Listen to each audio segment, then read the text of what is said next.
fast succession, as if he were washing himself without water. "Another week," Samai said. "I'll keep quiet another week." Ma'ati blinked. He had expected at least an appeal to the danger he was putting Ida'an in by keeping silent. Some form of, "at least let me warn her." Ma'ati frowned, and then understood. He'd already done it. Samai had already told Ida'an Machi that Ota was alive. Annoyance and anger flared as brief as a firefly, and then faded, replaced by something deeper and more humane, amusement, pleasure, and even a kind of pride in the young poet. We are men beneath these robes, he thought, and we do what we must. Sinja spun, the thick wooden cudgel hissing through the air. Ota stepped inside the blow, striking at the man's wrist. He missed, his own rough wooden stick hitting Sinja's with a clack and a shock that ran up his arm. Sinja snarled, pushed him back, and then ruefully considered his weapon. "That was decent," Sinja said.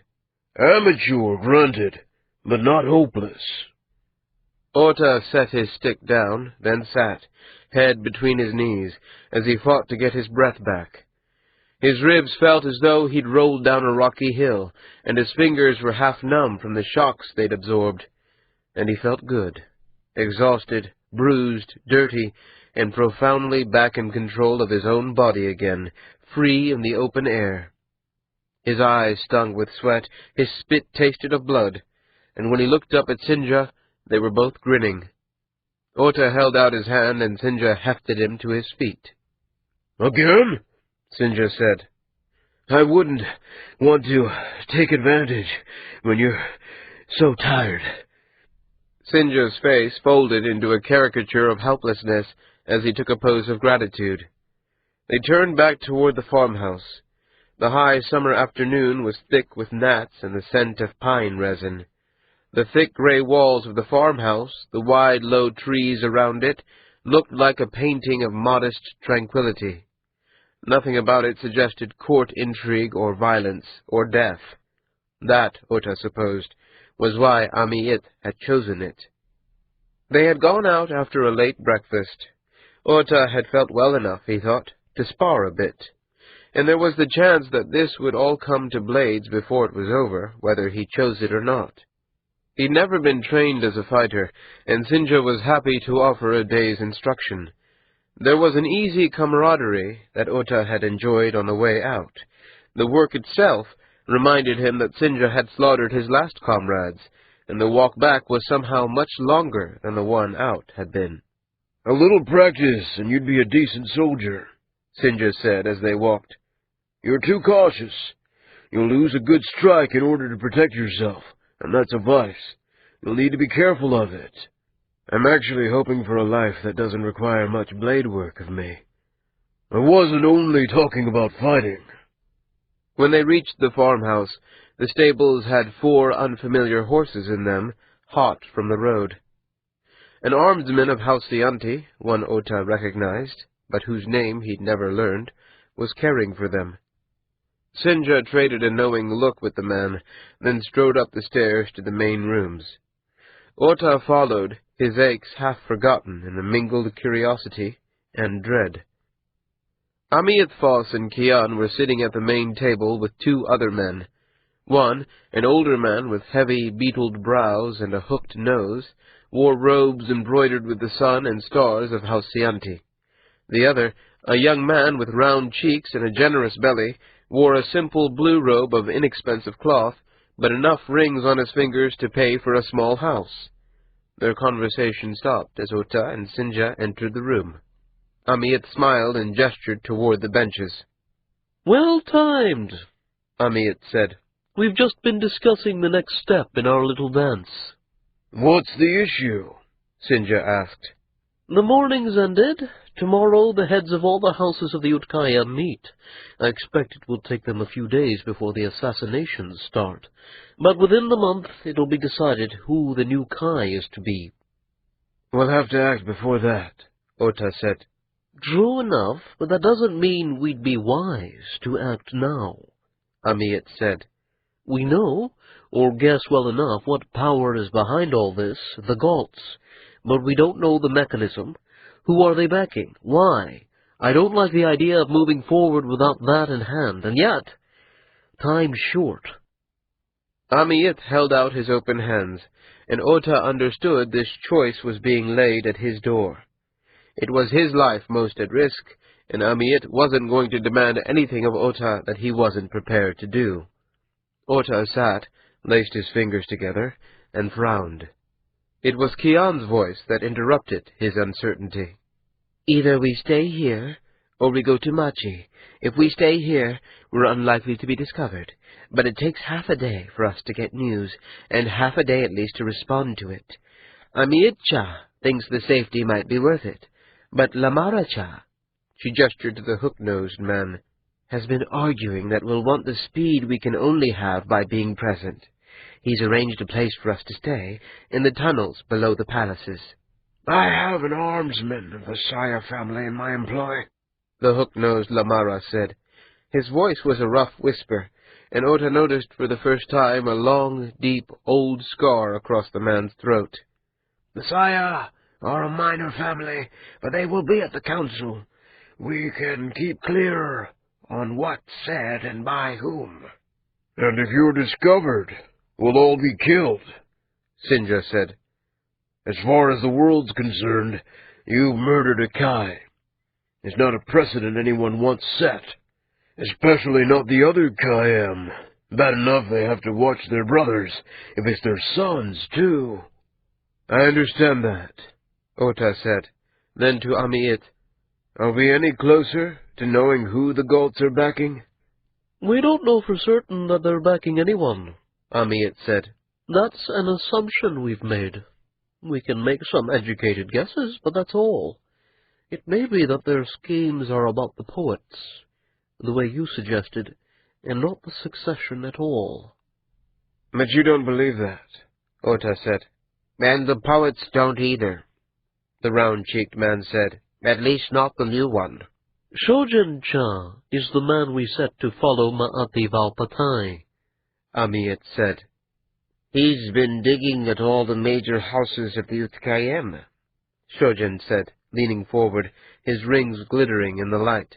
In the last week, he's had audiences with all the highest families and half the low ones, and he's been asking questions about court politics and money and power. He hasn't been looking to the Gaults in particular, but it's clear enough he thinks some family or families of the Utkayem are involved in the killings. What's he found out? Ota asked. We don't know. I can't say what he's looking for or what he's found, but there's no question he's conducting an investigation. He's the one who gave you over to the Kai in the first place, isn't he, Otacha? Lamara said, in his ruined voice.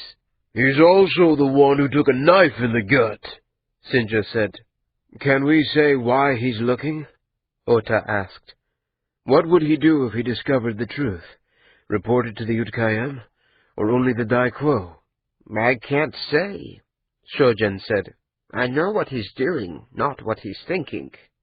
We can say this, Amiet said, his expression dour and serious. As it stands, there's no one in the city who will think you innocent, Otacha. If you're found in Machi, you'll be killed, and whoever sticks the first knife in will use it as grounds that he should be Kai. The only protection you'll have is obscurity. No armsmen? Ota asked. Not enough, Amiet said.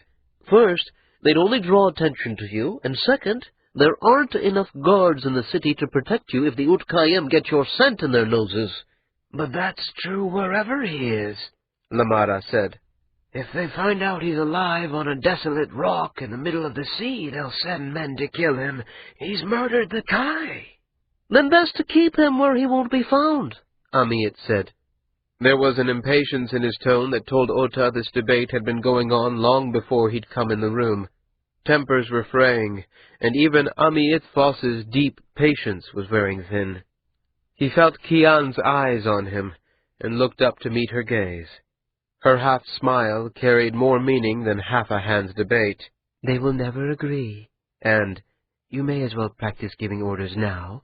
If it goes well, you'll be doing it for the rest of your life. And I'm sorry, love. Ota felt a warmth in his chest, felt the panic and distress relax like a stiff muscle rubbed in hot oils. Lamara and Amiet were talking over each other, each making points and suggestions it was clear they'd made before. Ota coughed, but they paid him no attention. He looked from one flushed, grim face to the other, sighed, and slapped his palm on the table hard enough to make the wine bottles rattle. The room went silent, surprised eyes turning to him. "I believe, gentlemen, that I understand the issues at hand," Ota said. "I appreciate Amiet Cha's concern for my safety, but the time for caution has passed." "It's a vice," Sinja agreed, grinning. "Next time you can give me your advice without cracking my ribs," Ota said. "Lamara Cha, I thank you for the offer of the tunnels to work from, and I accept it. We'll leave tonight." Ota-cha, I don't think you've...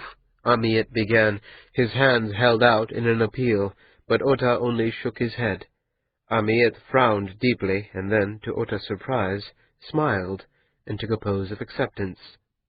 "Shojin Cha," Ota said. "I need to know what Maati is thinking, what he's found, what he intends, whether he's hoping to save me or destroy me. Both are possible, and everything we do will be different depending on his stance." I appreciate that, Shojin said, but I don't know how I'd discover it. It isn't as though he confides in me, or in anyone else that I can tell. Ota rubbed his fingertips across the rough wood of the table, considering that. He felt their eyes on him, pressing him for a decision. This one, at least, was simple enough. He knew what had to be done. "Bring him to me," he said.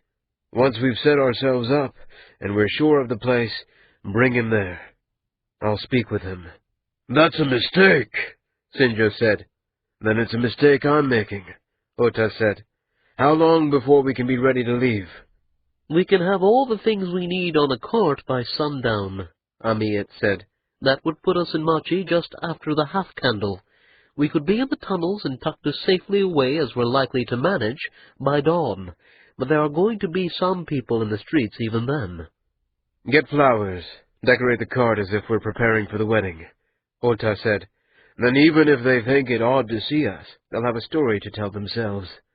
"I'll collect the poet whenever you like," Shojin said, his confident voice undermined by the nervous way he fingered his rings. "Also tomorrow, and Lamara Cha, I'll want reports from your man at the council as soon as there's word to be had." "As you say," Lamara said. Ota moved his hands into a pose of thanks, then stood. "Unless there's more to be said, I'm going to sleep now. I'm not sure when I'll have the chance again. Any of you who aren't involved in preparations for the move might consider doing the same." They murmured their agreement, and the meeting ended. But when later Ota lay in the cot, one arm thrown over his eyes to blot out the light, he was certain he could no more sleep than fly. He was wrong. Sleep came easily, and he didn't hear the old leather hinges creak when Kian entered the room. It was her voice that pulled him into awareness. "It's a mistake I'm making? That's quite the way to lead men." He stretched. His ribs still hurt, and worse, they stiffened. "Was it too harsh, do you think?" Kian pushed the netting aside and sat next to him, her hand seeking his.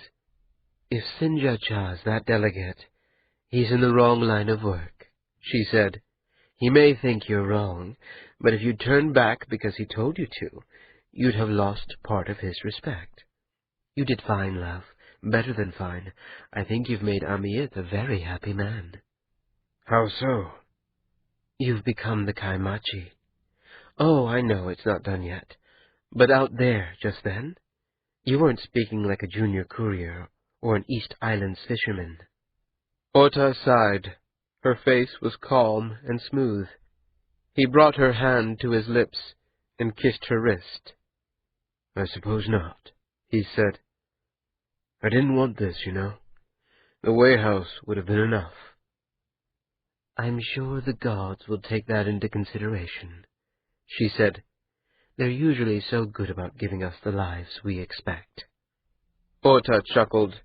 Kian let herself be pulled down slowly until she lay beside him, her body against his own. Ota's hand strayed to her belly, caressing the tiny life growing inside her. Kian raised her eyebrows and tilted her head. "You look sad," she said. "Are you sad, Tani?" "No, love," Ota said. "Not sad. Only frightened." "About going back to the city?" "About being discovered," he said. And a moment later, "About what I'm going to have to say to Ma'ati." 12. Samai sat back on a cushion, his back aching and his mind askew. Stone Maid Soft sat beside him, its stillness unbroken even by breath. At the front of the temple, on a dais where the witnesses could see her, sat Ida'an. Her eyes were cast down, her robe the vibrant rose and blue of a new bride. The distance between them seemed longer than the space within the walls, as if a year's journey had been fit into the empty air. The crowd was not as great as the occasion deserved. Women and the second sons of the Utkayem. Elsewhere the council was meeting, and those who had a place in it were there. Given the choice of spectacle, many others would choose the men, their speeches and arguments, the debates in politics and subtle drama, to the simple marrying off of an orphan girl of the best lineage and the least influence to the son of a good, solid family. Samai stared at her, willing the cold, dark eyes to look up, the painted lips to smile at him. Cymbals chimed, and the priests, dressed in gold and silver robes with the symbols of order and chaos embroidered in black, began their chanting procession. Their voices blended and rose until the temple walls themselves seemed to ring with the melody. Samai plucked at the cushion. He couldn't watch, and he couldn't look away. One priest, an old man with a bare head and a thin white beard, stopped behind Ida'an in the place that her father or brother should have taken.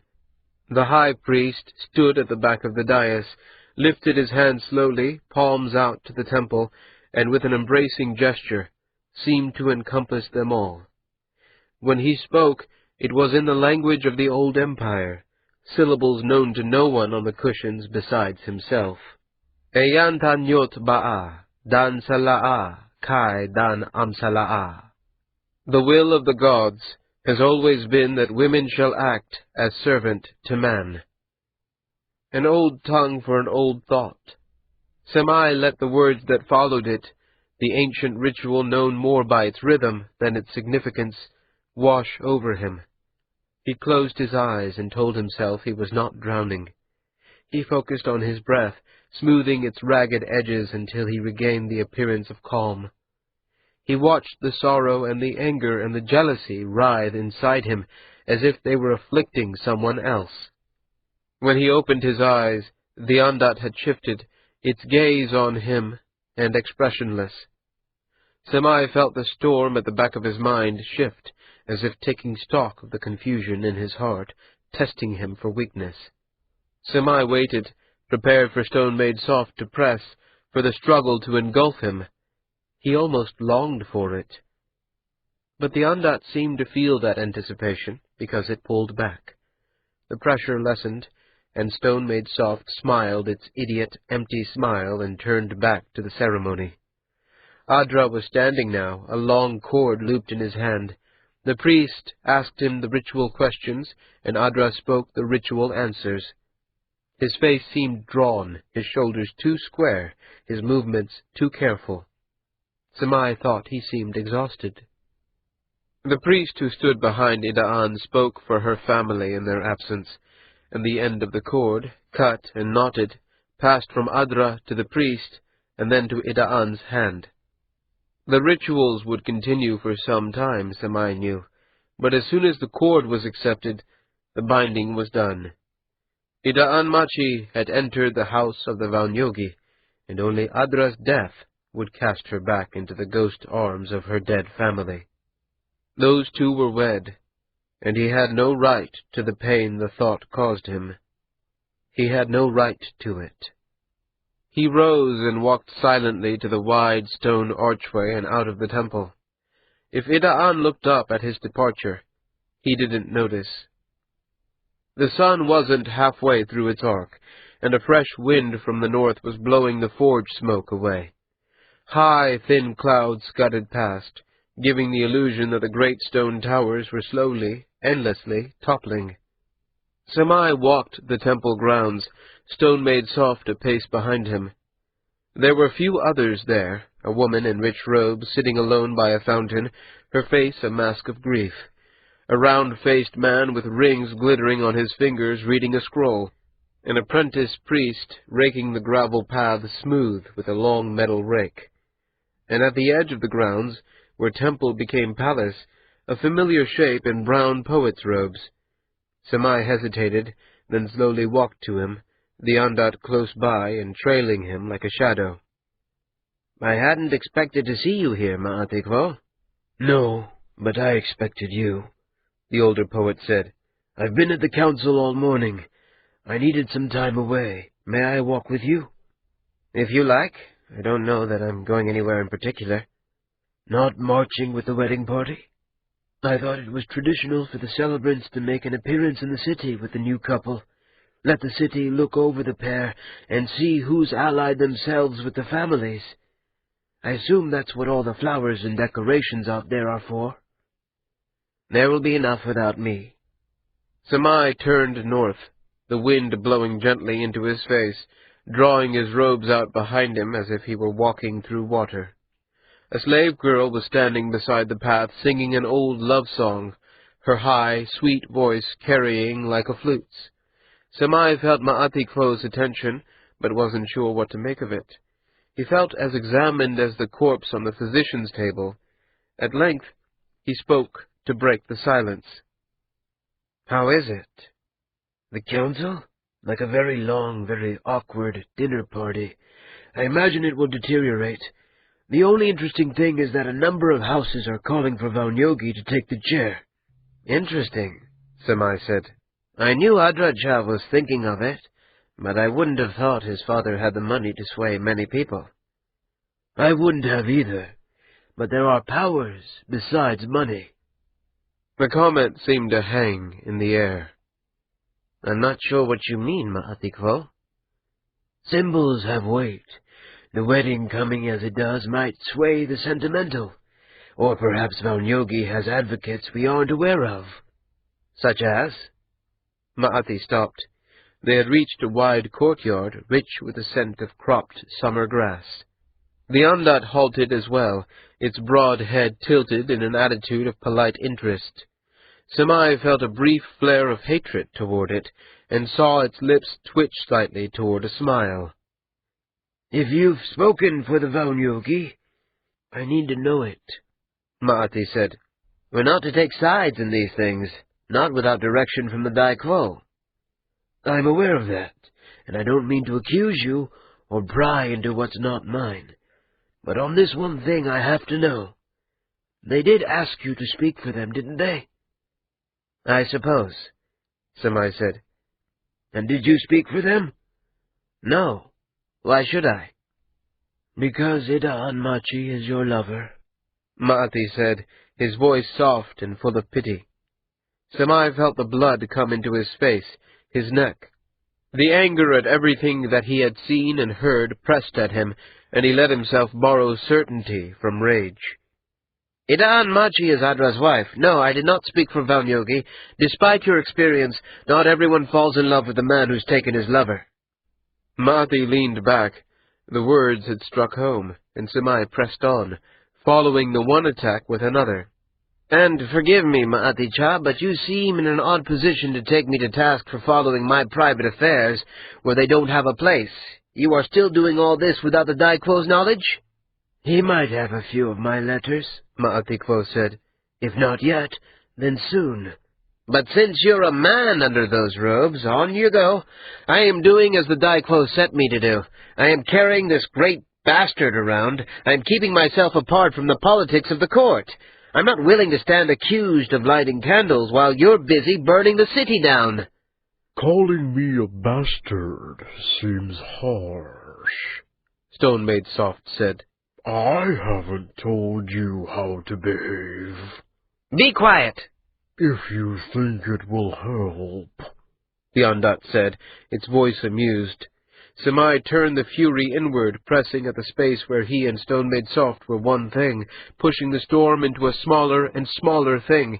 He felt his hands and fists, felt his teeth ache with the pressure of his clenched jaw, and the Ondat shifted, bent to his fire-bright will, knelt and cast down its gaze. He forced its hands into a pose of apology. "Samai-cha!" He turned on Ma'ati. The wind was picking up, whipping their robes. The fluttering of cloth sounded like a sail. "I'm sorry," Ma'ati Quo said. "I truly am very sorry. I know what it must mean to have these things questioned, but I have to know." "Why? Why is my heart suddenly your business?" "Let me ask this another way," Ma'ati said. "If you aren't backing Yogi, who is?" Samai blinked. His rage whirled, lost its coherence, and left him feeling weaker and confused. On the ground beside them, Stone Maid Soft sighed and rose to its feet. Shaking its great head, it gestured to the green streaks on its robes. "The launderers won't be pleased by that," it said. "What do you mean?" Samai said, not to the Ondat, but to Ma'ati Quo, and yet it was Stone Maid Soft's deep, rough voice that answered him. "He's asking how badly Adra Yogi wants that chair, and he's suggesting that Ida Ancha may have just married her father's killer, all unaware. It seems a simple enough proposition to me. They aren't going to blame you for these stains, you know. They never do." Ma'ati stood silently, peering at him, waiting. Samai held his hands together to stop their shaking. "You think that?" he asked. "You think that Adra might have arranged the wedding because he knew what was going to happen? You think Adra killed them?" "I think it's worth considering," Ma'ati said. Samai looked down and pressed his lips together until they ached. If he didn't, if he looked up, if he relaxed, he knew that he would smile. He knew what that would say about himself and his small, petty soul, so he swallowed and kept his head low until he could speak. Unbidden, he imagined himself exposing Adra's crime, rejoining Ida'an with her sole remaining family. He imagined her eyes looking into his as he told her what Ma'ati knew. "Tell me how I can help," he said. Ma'ati sat in the first gallery, looking down into the great hall and waiting for the council to go on. It was a rare event, all the houses of the Utkayam meeting without a Kai to whom they all answered, and they seemed both uncertain what the proper rituals were, and unwilling to let the thing move quickly. It was nearly dark now, and candles were being set out on the dozen long tables below him, and the speaker's pulpit beyond them. The small flames were reflected in the parquet floor and the silvered glass on the walls below him. A second gallery rose above him, where women and children of the lower families and representatives of the trading houses could sit and observe. The architect had been brilliant. A man standing as speaker need hardly raise his voice, and the stone walls would carry his words through the air without need of whisperers. Even over the murmurs of the tables below and the galleries above, the prepared, elaborate, ornate, deathly dull speeches of the Utkayem reached every ear. The morning session had been interesting, at least. The novelty of the situation had held his attention. But apart from his conversation with Samai, Ma'ati had filled the hours of his day with little more than the voices of men practiced at saying little with many words. Praise of the Utkayam generally, and of their own families in particular, horror at the crimes and misfortunes that had brought them here, and the best wishes of the speaker and his father, or his son, or his cousin, for the city as a whole, and on and on and on. Ma'ati had pictured the struggle for power as a thing of blood and fire, betrayal and intrigue and danger. And, when he listened for the matter beneath the droning words, yes, all that was there. That even this could be made dull impressed him. The talk with Samai had gone better than he had hoped. He felt guilty using Ida Anmachi against him that way, but perhaps the boy had been ready to be used, and there was very little time. He was relying now on the competence of his enemies. There would be only a brief window between the time when it became clear who would take the prize and the actual naming of the Kaimachi. In that moment, Ma'ati would know who had engineered all this, who had used Otakwo as a cover, who had attempted his own slaughter. And if he were wise and lucky and well-positioned, he might be able to take action. Enlisting Samai in his service was only a way to improve the chances of setting a lever in the right place. The concern our kind brother of Saya brings up is a wise one to consider, a sallow-faced scion of the Daikani said. The days are indeed growing shorter, and the time for preparation is well upon us. There are roofs that must be made ready to hold their burden of snow. There are granaries to be filled, and stocks to be prepared. There are crops to be harvested, for men and beasts both. I didn't know the Kai did all that, a familiar voice whispered. He must have been a very busy man. I don't suppose there's anyone who could take up the slack for him. Ba'arath shifted down and sat beside Ma'ati. He smelled of wine, his cheeks were rosy, his eyes too bright. But he had an oilcloth cone filled with strips of fried trout that he offered to Ma'ati, and the distraction was almost welcome. Ma'ati took a bit of the fish. What have I missed? Ba'arath said. The Valnyogi appear to be a surprise contender, Ma'ati said. They've been mentioned by 4 families, and praised in particular by 2 others. I think the Valnani and Kamau are feeling upset by it, but they seem to hate each other too much to do anything about it. That's truth, Ba'arath said. Itan Valnani came to blows with old Kamal's grandson this afternoon at a tea-house in the jeweler's quarter. Broke his nose for him, I heard. Really? Ba'arath nodded. The sallow man droned on half-forgotten now as Ba'arath spoke close to Ma'ati's ear. There are rumors of reprisal, but old Kamal's made it clear that anyone doing anything will be sent to tar ships in the Westlands. They say he doesn't want people thinking ill of the house, but I think it's his last effort to keep an alliance open against Adra Valnyogi. It's clear enough that someone's bought little Adra a great deal more influence than just sleeping with a dead man's daughter would earn. Ba'arath grinned, then coughed and looked concerned. Don't repeat that to anyone, though, he said, or if you do, don't say it was me. It's terribly rude, and I'm rather drunk. I only came up here to sober up a bit. Yes, well, I came up to keep an eye on the process, and I think it's more likely to put your head on a pillow than clear it. Ba'arath chuckled. You're an idiot if you came here to see what's happening. It's all out in the piss troughs where a man can actually speak. Didn't you know that? Honestly, Ma'atikya, if you went to a comfort house, you'd spend all your time watching the girls in the front dance, wondering when the fucking was supposed to start. Ma'ati's jaw went tight. When Ba'arath offered the fish again, Ma'ati refused it. The sallow man finished, and an old, thick-faced man rose, took the pulpit, announced himself to be Siela Padri, and began listing the various achievements of his house, dating back to the fall of the empire.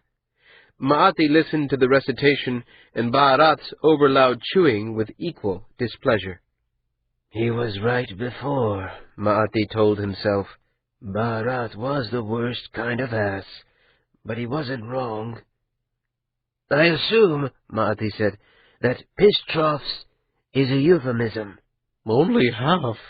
Most of the interesting news comes to a few tea-houses at the south edge of the palaces. They're near the moneylenders, and that always leads to lively conversations. Going to try your luck there?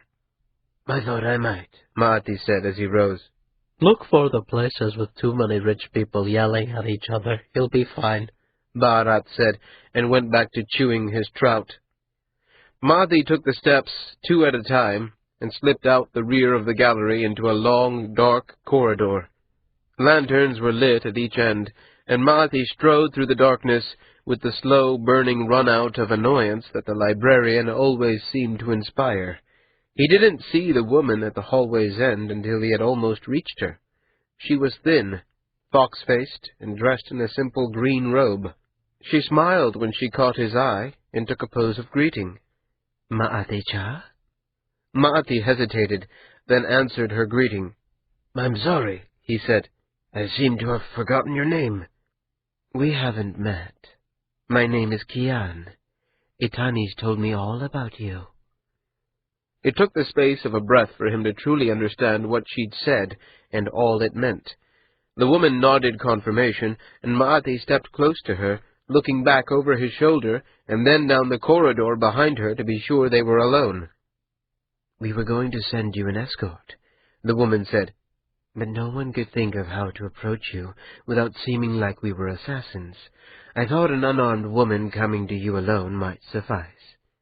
"You were right," he said, and then a moment later, "That's slightly naive of me, isn't it?" A bit. "Please, take me to him." Twilight had soaked the sky in indigo. In the east, stars were peeking over the mountain tops, and the towers rose up into the air as if they led up the clouds themselves. Maathi and the woman walked quickly. She didn't speak, and he didn't press her. His mind was busy enough already. They walked side by side along darkening paths. Kian smiled and nodded to those who took notice of them. Maathi wondered how many people would be reporting that he had left the council with a woman. He looked back often for pursuers. No one seemed to be tracking them, but even at the edge of the palaces there were enough people to prevent him from being sure.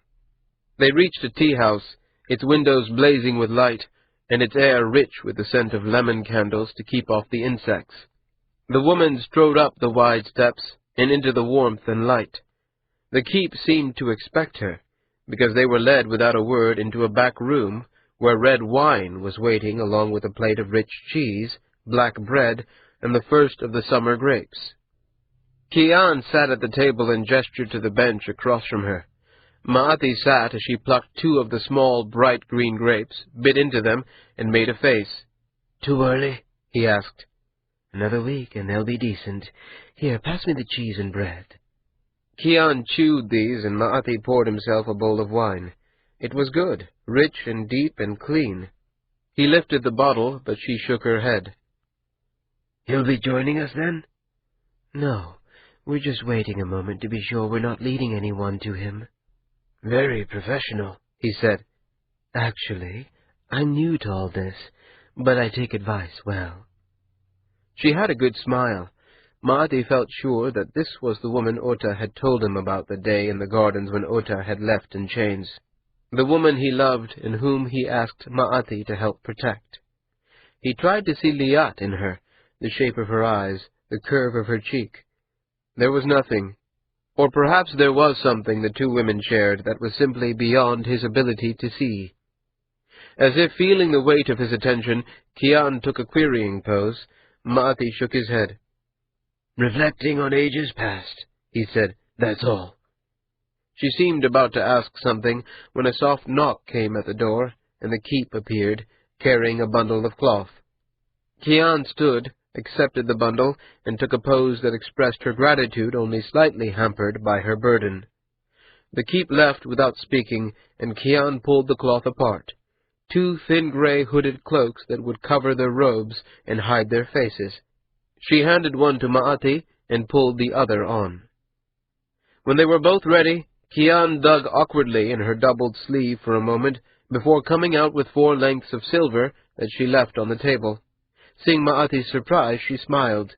We didn't ask for the food and wine, she said. It's rude to underpay. The grapes were sour, Maathi said. Kian considered this for a moment and scooped 1 silver length back into her sleeve.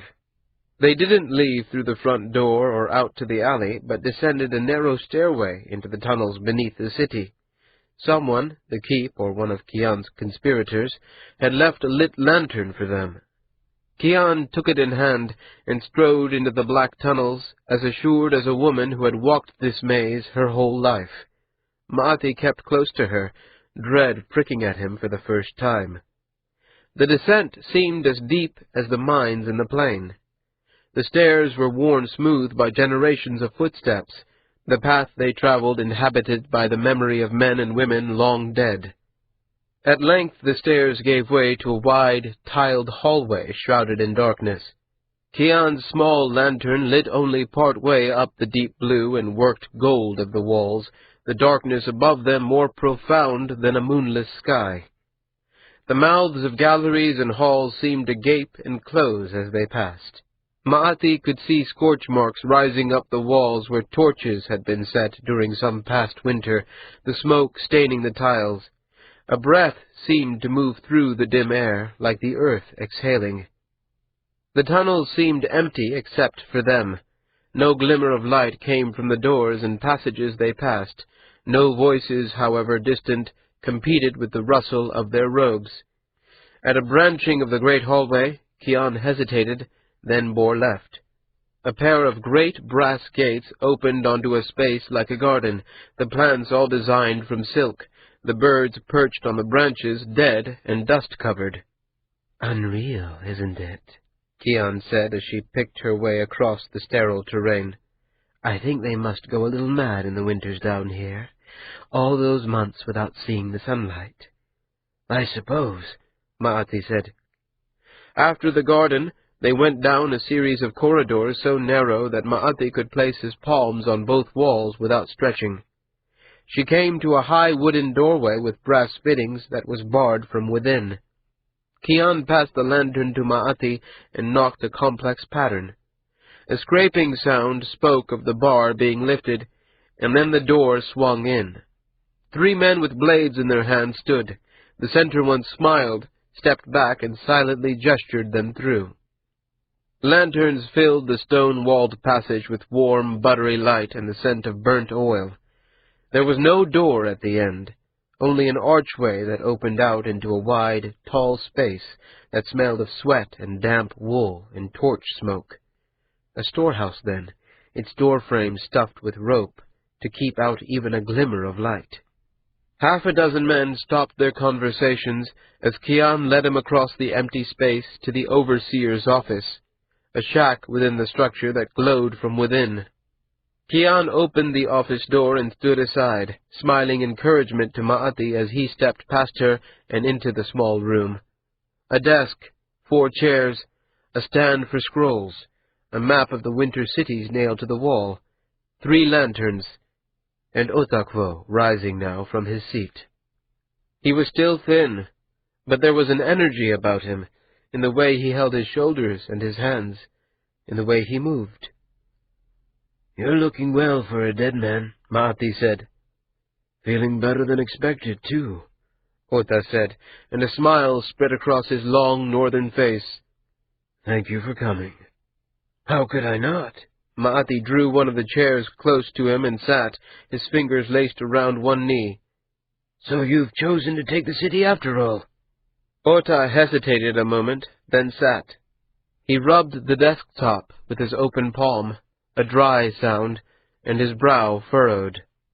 "I don't see any other option," he said at last. "That sounds convenient, I know, but you said before that you'd realized I had nothing to do with Beatra's death and your assault. I didn't have a part in Donat's murder, either, or my father's, or even my own rescue from the tower, come to that. It's all simply happened up to now, and I didn't know whether you still believed me innocent." Ma'ati smiled ruefully.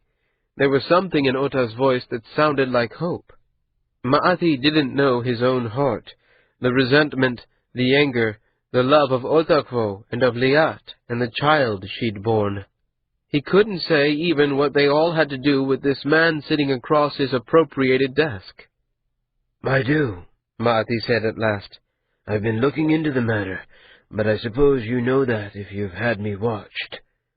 "Yes, that's one reason I wanted to speak to you." "There are others?" I have a confession to make. I'd likely be wiser to keep quiet until this whole round is finished, but I've lied to you, Maathi.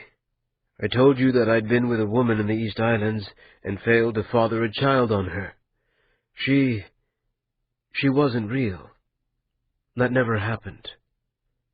Maathi considered this, waiting for his heart to rise in anger or shrivel, but it only beat in its customary rhythm. He wondered when it had stopped mattering to him, the father of the boy he'd lost. Since the last time he had spoken with Ota in the high stone cell, certainly, but looking back, he couldn't put a moment to it. If the boy was his get or Ota's, neither would bring him back. Neither would undo the years gone by, and there were other things that he had that he might still lose, or else save. I thought I was going to die, Ota said.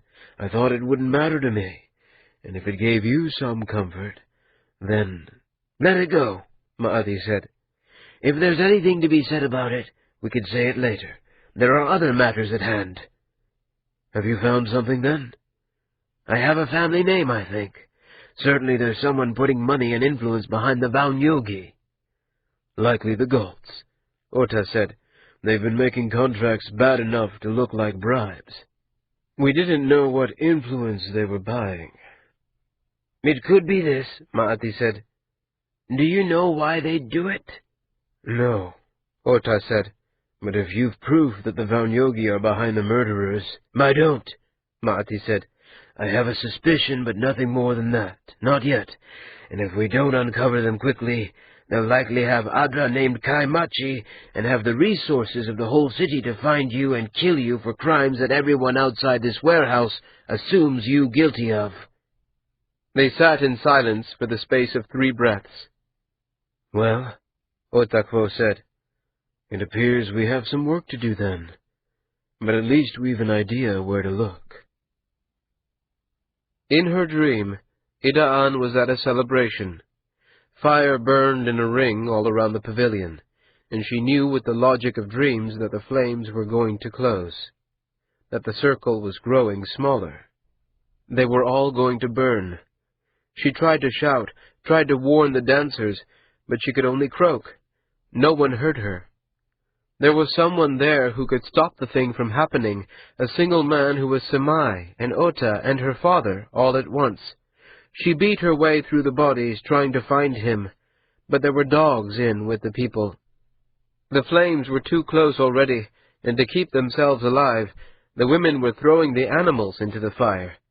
She woke to the screams and howls in her mind, and the silence in her chamber. The night candle had failed. The chamber was dim, silvered by moonlight beyond the dark web of the netting. The shutters along the wall were all open, but no breath of air stirred. Ida'an swallowed and shook her head, willing the last wisps of nightmare into forgetfulness. She waited, listening to her breath, until her mind was her own again. Even then she was reluctant to sleep for fear of falling into the same dream. She turned to Adra, but the bed at her side was empty. He was gone. Adra? There was no answer. Ida'an wrapped herself with a thin blanket, pushed aside the netting, and stepped out of her bed. Her new bed. Her marriage bed. The smooth stone of the floor was cool against her bare feet. She walked through the chambers of their apartments, hers and her husband's, silently. She found him sitting on a low couch, a bottle beside him. A thick earthenware bowl on the floor stank of distilled wine. Or perhaps it was his breath. You aren't sleeping? She asked. Neither are you, he said. The slurred words were half accusation. I had a dream, she said. It woke me. Adra lifted the bottle, drinking from its neck. She watched the delicate shifting mechanism of his throat, the planes of his cheeks, his eyes closed and as smooth as a man asleep. Her fingers twitching toward him, moving to caress that familiar skin without consulting him on her wishes. Coughing, he put down the wine, and the eyes opened. Whatever beauty had been in him, however briefly, was gone now. "You should go to him," Adra said. Perversely, he sounded less drunk now. Ida'an took a pose of query. Adra waved it away with the sloshing bottle. "The poet boy, Samai. You should go to him. See if you can get more information." "You don't want me here?" "No," Adra said, pressing the bottle into her hand. As he rose and staggered past her, Ida'an felt the insult and the rejection and a certain relief that she hadn't had to find an excuse to slip away. The palaces were deserted, the empty paths dreamlike in their own way. Ida'an let herself imagine that she had woken into a new, different world. As she slept, everyone had vanished, and she was walking now alone through an empty city. Or she had died in her sleep, and the gods had put her here, into a world with nothing but herself and darkness. If they had meant it for punishment, they had misjudged.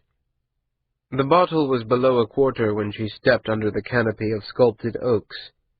She had expected the poet's house to be dark as well, but as she advanced, she caught glimpses of candle glow, more light than a single night candle could account for. Something like hope surged in her, and she slowly walked forward. The shutters and door were open, the lanterns within all lit. But the wide, still figure on the steps wasn't him. Ida'an hesitated. The Ondat raised its hand in greeting and motioned her closer. "I was starting to think you wouldn't come," Stone Maid Soft said, in its distant, rumbling voice. "I hadn't intended to," Ida'an said. "You had no call to expect me." "If you say so," it agreed amiably. "Come inside. He's been waiting to see you for days." Going up the steps felt like walking downhill. The pull to be there and see him was more powerful than weight. The Ondat stood and followed her in, closing the door behind her, and then proceeding around the room, fastening the shutters and snuffing the flames. Ida'an looked around the room, but there were only the two of them. "It's late. He's in the back," the Ondat said, and pinched out another small light. "You should go to him. "I don't want to disturb him." He'd want you to." She didn't move. The spirit tilted its broad head and smiled. "He said he loves me," Ida'an said. "When I saw him last, he said that he loved me." "I know." "Is it true?" The smile broadened. Its teeth were as white as marble and perfectly regular. She noticed for the first time that it had no canines. Every tooth was as even and square as the one beside it. For a moment, the inhuman mouth disturbed her. "Why are you asking me?" "You know him," she said. "You are him." "True on both counts," Stone Maid Soft said. "but I'm not credited as being the most honest source.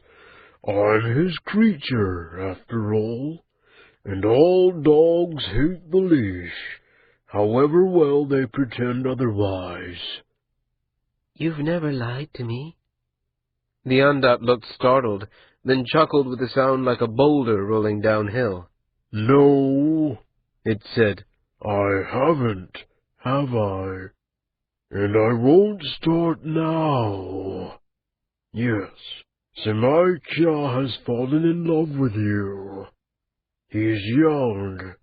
His passions are still a large part of what he is. In 40 years, he won't burn so hot.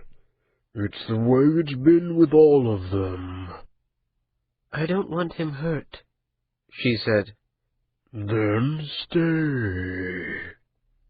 "I'm not sure that would save him pain. Not in the long term." The Ondat was still a moment, then shrugged. "Then go," it said. "But when he finds you've gone, He'll chew his own guts out over it. There's been nothing he's wanted more than for you to come here, to him. Coming this close, talking to me, and leaving? It'd hardly make him feel better about things. Ida'an looked at her feet. The sandals weren't laced well. She'd done the thing in darkness, and the wine had, perhaps, had more effect on her than she'd thought. She shook her head as she had when shaking off the dreams. He doesn't have to know I came. Late for that, the Ondat said, and put out another candle. He woke up as soon as we started talking. Ida'an kya? His voice came from behind her. Samai stood in the corridor that led back to his bedchamber. His hair was tousled by sleep. His feet were bare. Ida'an caught her breath, seeing him here in the dim light of candles. He was beautiful. He was innocent and powerful, and she loved him more than anyone in the world. Samai. Only Samai? He asked, stepping into the room. He looked hurt and hopeful both. She had no right to feel this young. She had no right to feel afraid or thrilled. Samai kya? She whispered. I had to see you. I'm glad of it. But you aren't, are you? Glad to see me, I mean. It wasn't supposed to be like this, she said, and the sorrow rose up in her like a flood. It's my wedding night, Samai kya? I was married today, and I couldn't go a whole night in that bed. Her voice broke. She closed her eyes against the tears, but they simply came, rolling down her cheeks as fast as raindrops. She heard him move toward him, and between wanting to step into his arms and wanting to run, she stood unmoving, feeling herself tremble. He didn't speak. She was standing alone and apart, the sorrow and guilt beating her like storm waves, and then his arms folded her into him. His skin smelled dark and musky and male. He didn't kiss her. He didn't try to open her robes. He only held her there, as if he had never wanted anything more. She put her arms around him and held on as though he were a branch hanging over a precipice. She heard herself sob, and it sounded like violence. I'm sorry, she said. I'm so sorry. I'm so sorry. I want it back. I want it all back. I'm so sorry. What, love? What do you want back? All of it, she wailed, and the blackness and despair and rage and sorrow rose up, taking her in its teeth and shaking her. Samai held her close, murmured soft words to her, stroked her hair and her face. When she sank to the ground, he sank with her. She couldn't say how long it was before the crying passed. She only knew that the night around them was perfectly dark, that she was curled in on herself with her head in his lap, and that her body was tired to the bone. She felt as if she'd swum for a day. She found Samai's hand and laced her fingers with his, wondering where dawn was. It seemed the night had already lasted for years. Surely there would be light soon. You feel better? He asked, and she nodded her reply, trusting him to feel the movement against his flesh. Do you want to tell me what it is? He asked. Ida'an felt her throat go tighter for a moment. He must have felt some change in her body because he raised her hand to his lips. His mouth was so soft and so warm. I do, she said. I want to, but I'm afraid. Of me? Of what I would say. There was something in his expression, not a hardening, not a pulling away, but a change. It was as if she'd confirmed something. There's nothing you can say that will hurt me, Samai said. Not if it's true. It's the Vaunyogi, isn't it? It's Adra. I can't, love. Please don't talk about it. But he only ran his free hand over her arm, the sound of skin against skin loud in the night silence. When he spoke again, Samai's voice was gentle, but urgent. It's about your father and your brother, isn't it? Ida'an swallowed, trying to loosen her throat. She didn't answer, not even with a movement, but Samai's soft, beautiful voice pressed on. Otamachi didn't kill them, did he? The air went as thin as the mountain tops. Ida'an couldn't catch her breath. Samai's fingers pressed hers gently. He leaned forward and kissed her temple. It's all right, he said. Tell me. I can't, she said. I love you, Ida'an Kya, and I will protect you, whatever happens. Ida'an closed her eyes, even in the darkness. Her heart seemed on the edge of bursting. She wanted it so badly to be true. She wanted so badly to lay her sins before him and be forgiven. And he knew already. He knew the truth, or else guessed it, and he hadn't denounced her. I love you, he repeated, his voice softer than the sound of his hand stroking her skin. How did it start? I don't know, she said, and then a moment later, when I was young, I think. Quietly, she told him everything, even the things she had never told Adra. Seeing her brothers sent to the school, and being told that she could not go herself because of her sex. Watching her mother brood and suffer and know that one day she would be sent away, or else die there, in the women's quarters, and be remembered only as something that had borne Akai's babies. She told him about listening to songs about the sons of the Khayyam battling for the succession, and how, as a girl, she'd pretend to be one of them and force her playmates to take on the roles of her rivals, and the sense of injustice that her older brothers would pick their own wives and command their own fates, while she would be sold at convenience. At some point, Samai stopped stroking her and only listened, but that open, receptive silence was all she needed of him. She poured out everything, the wild, impossible plans she'd woven with Adra. The intimation, one night when a Galtic dignitary had come to Machi, that the schemes might not be impossible after all.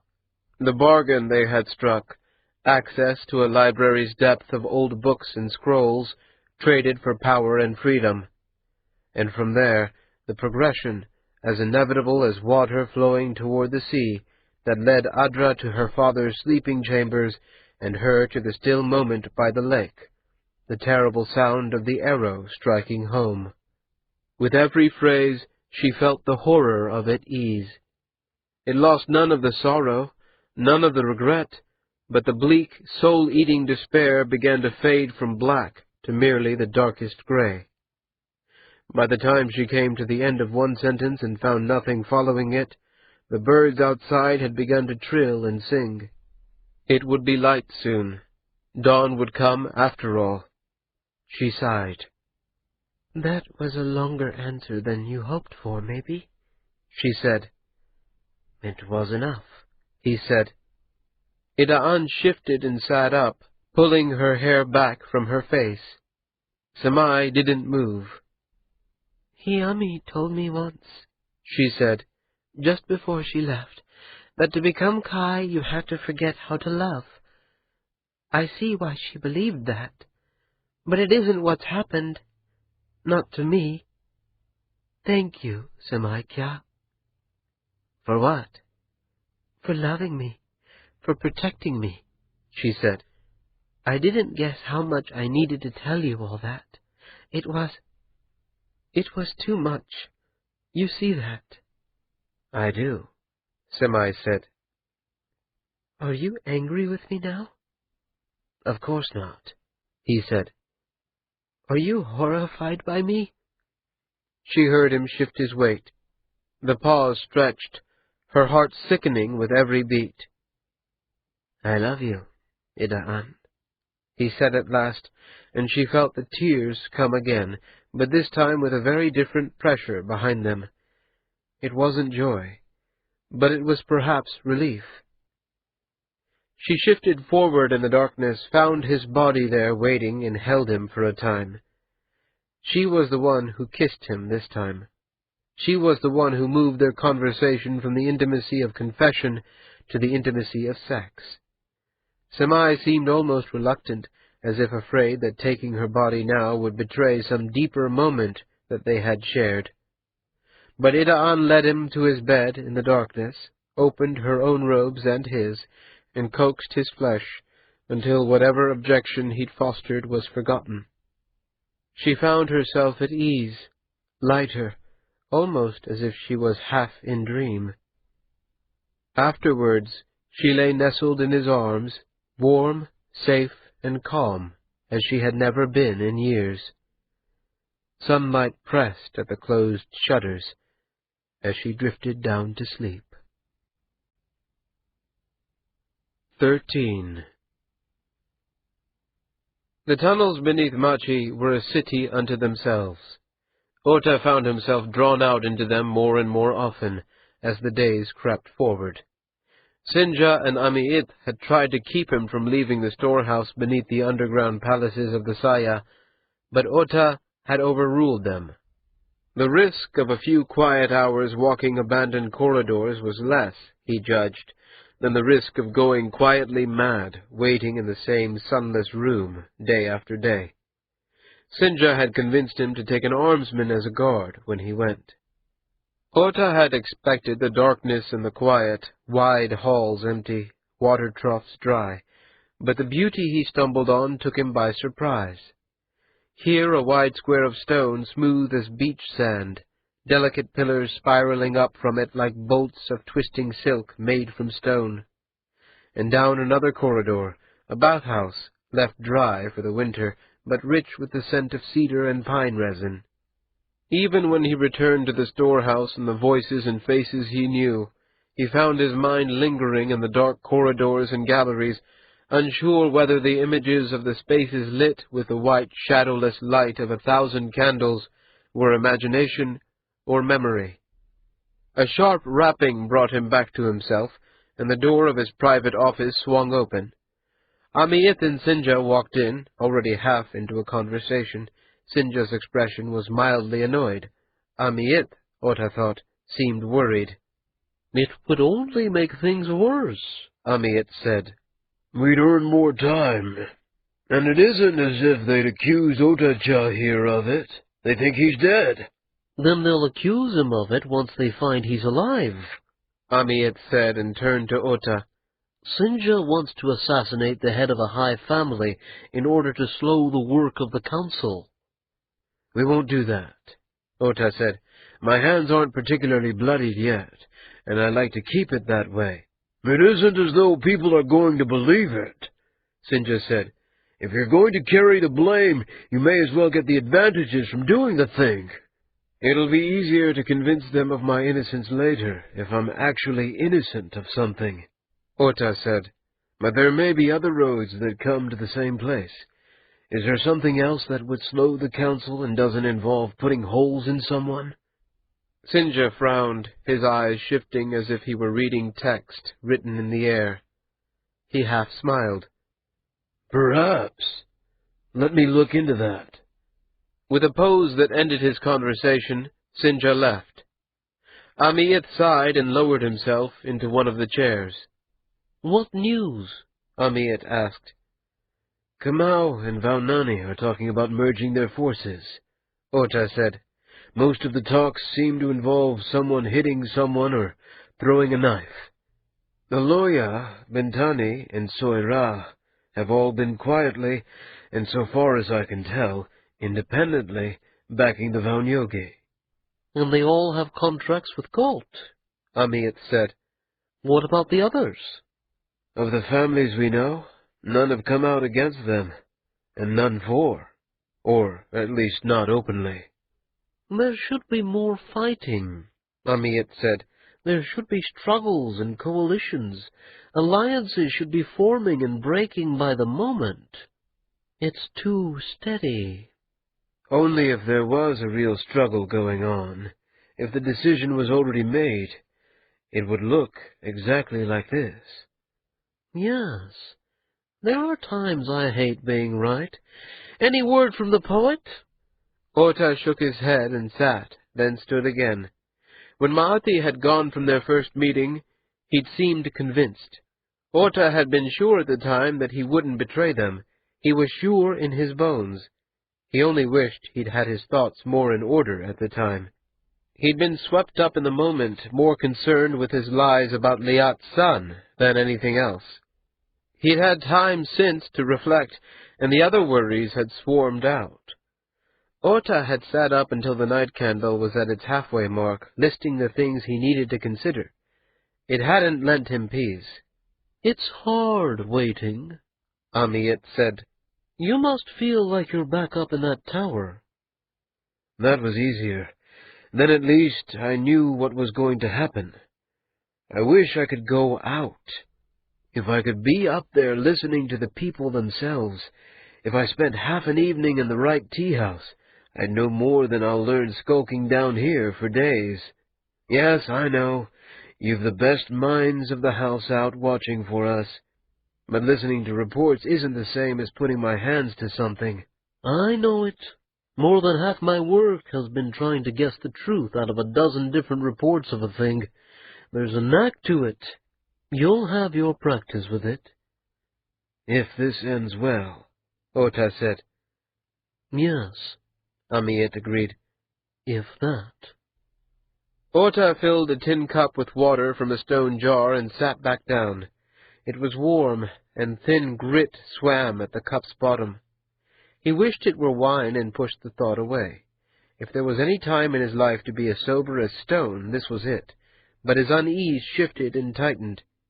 He looked up from his water to see Amiet's gaze on him, his expression quizzical. We have to make a plan for if we lose, Ota said. If the Valnyogi are to blame, and the council gives them power, they'll be able to wash away any number of crimes. And all those families that supported them will be invested in keeping things quiet. If it comes out that Daya Valnyogi killed the Kai in order to raise up his son, and half the families of the Utkayem took money to support it, they'll all share in the guilt. Being in the right won't mean much then.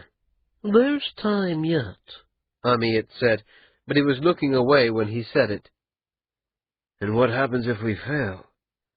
That all depends on how we fail. If we're discovered before we're ready to move, we'll all be killed. If Audra is named Kai, we'll at least have a chance to slip away quietly. You'll take care of Kian? Amiet smiled. I hope to see to it that you can perform that duty.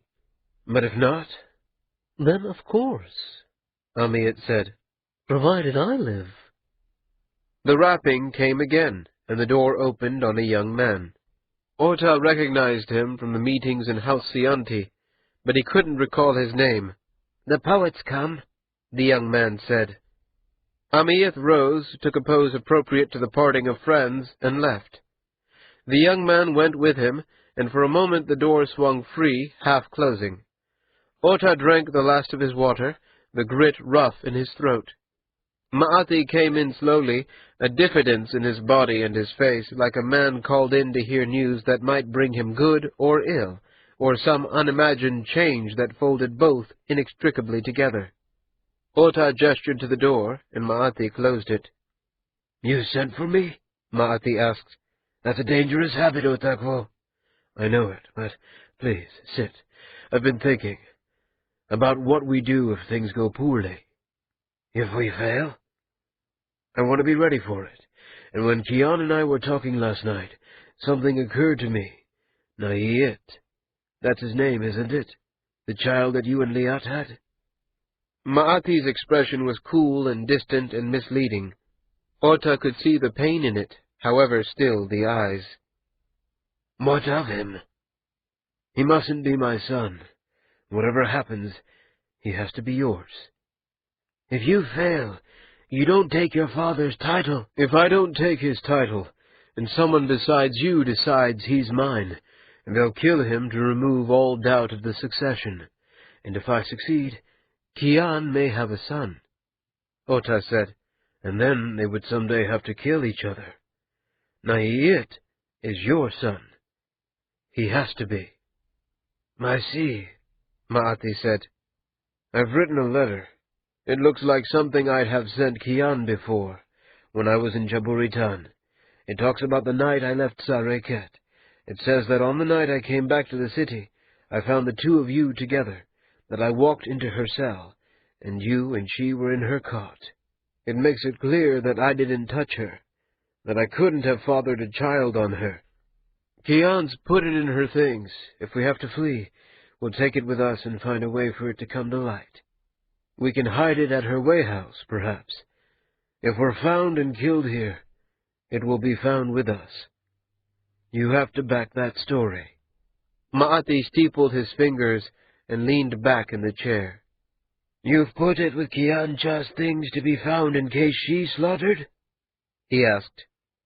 Yes, Ota said. I don't think about it when I can help it, but I know she could die here. There's no reason that your son should die with us. Maati nodded slowly. He was struggling with something, Ota could see that much, but whether it was sorrow, or anger, or joy, he had no way to know. When the question came, though, it was the one he had been dreading for years. What did happen? Maati asked at last, his voice low and hushed. The night Heshai died, what happened? Did you just leave? Did you take Madge with you? Did you kill him? Ota remembered the cord cutting into his hands, remembered the way Madge had balked, and he had taken the task himself. For years, those few minutes had haunted him. He knew what was coming, Ota said. He knew it was necessary. The consequences, if he had lived, would have been worse. Heshai was right when he warned you to let the thing drop. The Kai Sareket would have turned the Andat against Galt. There would have been thousands of innocent lives ruined, and when it was over, you would still have been yoked to Seedless, trapped in the torture box just the way Heshai had been all those years. Heshai knew that, and he waited for me to do the thing. And you did it. I did. Maati was silent. Ota sat. His knees seemed less solid than he would have liked, but he didn't let the weakness stop him. It was the worst thing I have ever done, Ota said. I never stopped dreaming about it. Even now I see it sometimes. Heshai was a good man, but what he'd created in Seedless was only part of him. They all are. They couldn't be anything else. Heshai hated himself, and Seedless was that. Everyone hates themselves sometimes. There isn't often a price in blood, Ota said. You know what would happen if that were proven? Killing a Kai would pale beside murdering a poet. Maati nodded slowly, and still nodding, spoke. I didn't ask on the Daikwo's behalf. I asked for myself. When Heshai died, Seedless vanished. I was with him. I was there. He was asking me whether I would have forgiven you. If you'd committed some terrible crime, like what he had done to Madge, if I would forgive you. And I told him I would. I would forgive you, and not him, because... They were silent. Maati's eyes were dark as coal. Because? Ota asked. Because I loved you, and I didn't love him. He said it was a pity to think that love and justice weren't the same. The last thing he said was that you had forgiven me. Forgiven you?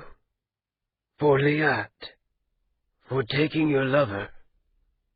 I suppose it's true, Ota said. I was angry with you, but there was a part of me that was relieved, I suppose. Why? Because I didn't love her. I thought I did. I wanted to, and I enjoyed her company and her bed. I liked her and respected her. Sometimes I wanted her as badly as I've ever wanted anyone, and that was enough to let me mistake it for love. But I don't remember it hurting that deeply, or for that long. Sometimes I was even glad.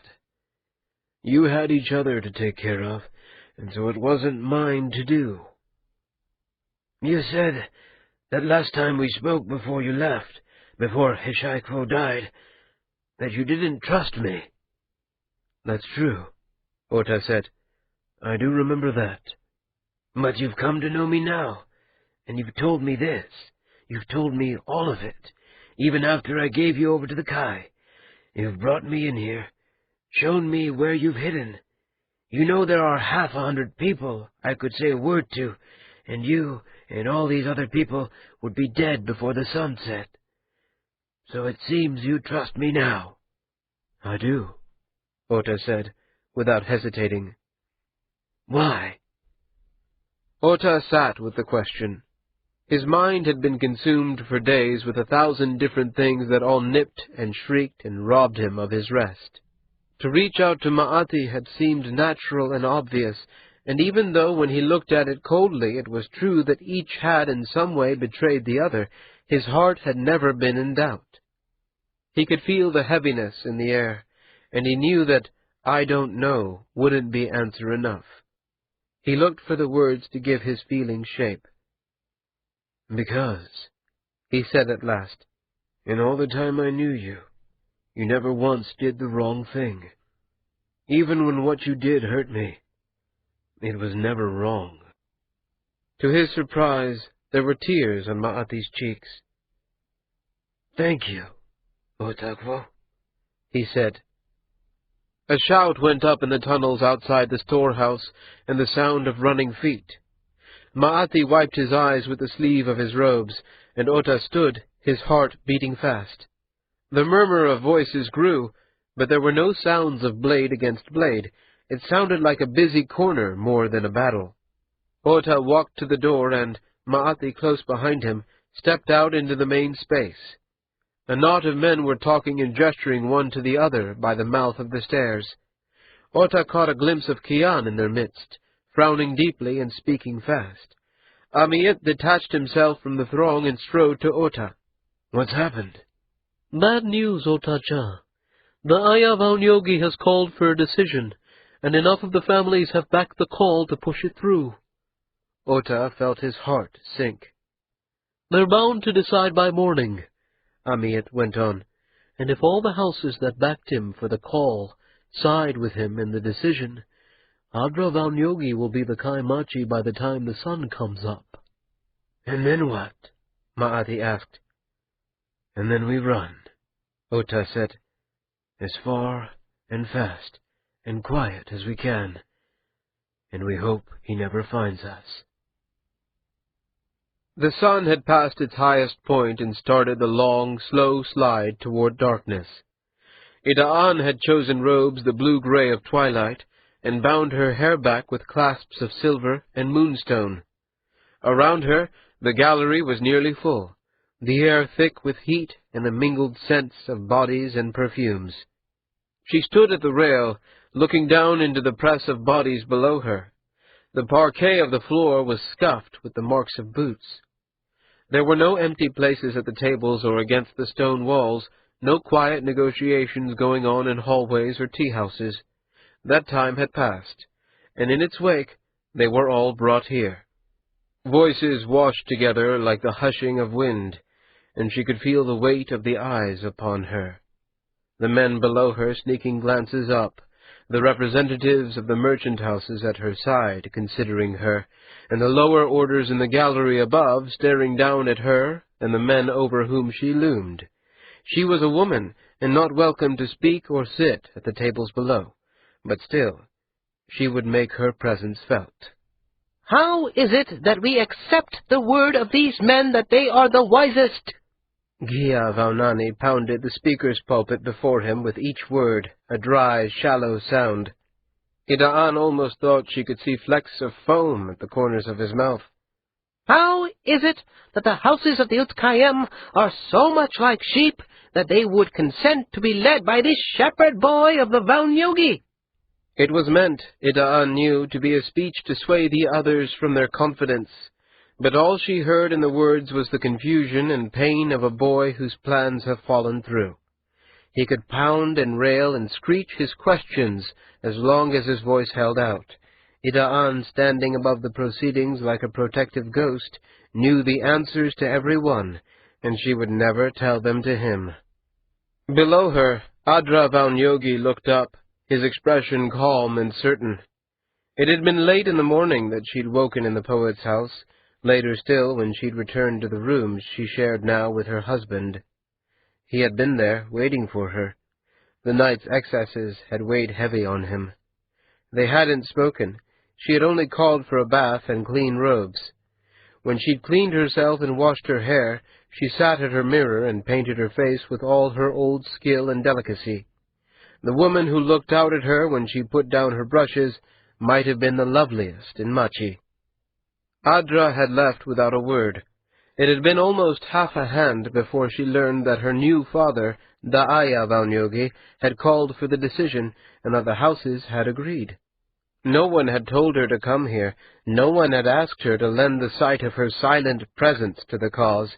She had done it perhaps because Adra had not demanded it of her. We must not hurry. We must not allow sentiment to push us into a decision that will change our city forever. Ida'an allowed herself a smile. It would seem to most people that the force of the story had won the day. The last daughter of the old line would be the first mother of the new, and if a quiet structure of money and obligation supported it, if she really loved the poet 100 times more than the Kai, it hardly mattered. It was what the city would see, and that was enough. Ghia's energy was beginning to flag. She heard his words lose their crispness, and the pounding on his table fall out of rhythm. The anger in his voice became merely petulance, and the objections to Adra in particular, and the Valnyogi in general, lost their force. It would have been better, she thought, if he'd ended half a hand earlier. Still insufficient, but less so. The Master of Tide stood when Ghia at last surrendered the floor. He was an old man with a long northern face and a deep, sonorous voice. Ida'an saw his eyes flicker up to her and then away. Adad Kamal has also asked to address the council, he said, before the houses speak on the decision to accept Adra Valnyogi as the Kai Machi. A chorus of jeers rose from the galleries and even the council tables. Ida'an held herself still and quiet.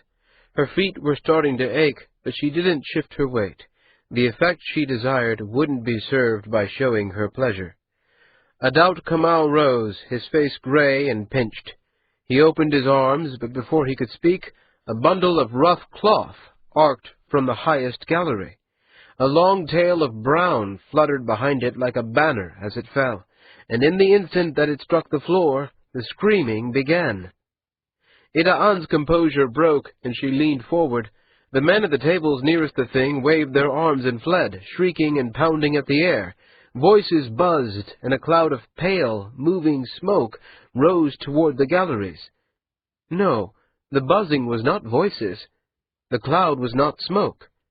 They were wasps. The bundle on the council floor had been a nest wrapped in cloth and wax. The first of the insects buzzed past her, a glimpse of black and yellow. She turned and ran.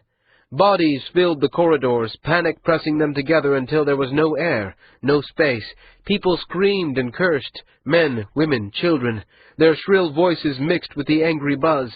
She was pushed from all sides. An elbow dug into her back. The surge of the crowd pressed the breath from her. She was suffocating, and insects filled the air above her. Ida'an felt something bite the flesh at the back of her neck like a hot iron burning her.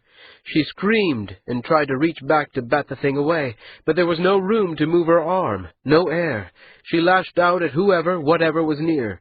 The crowd was a single, huge, biting beast, and Ida'an flailed and shrieked, her mind lost to fear and pain and confusion. Stepping into the open air of the street was like waking from a nightmare. The bodies around her thinned. becoming only themselves again. The fierce buzz of tiny wings was gone, the cries of pain and terror replaced by the groans of the stung.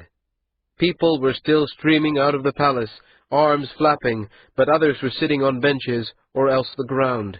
Servants and slaves were rushing about, tending to the hurt and the humiliated.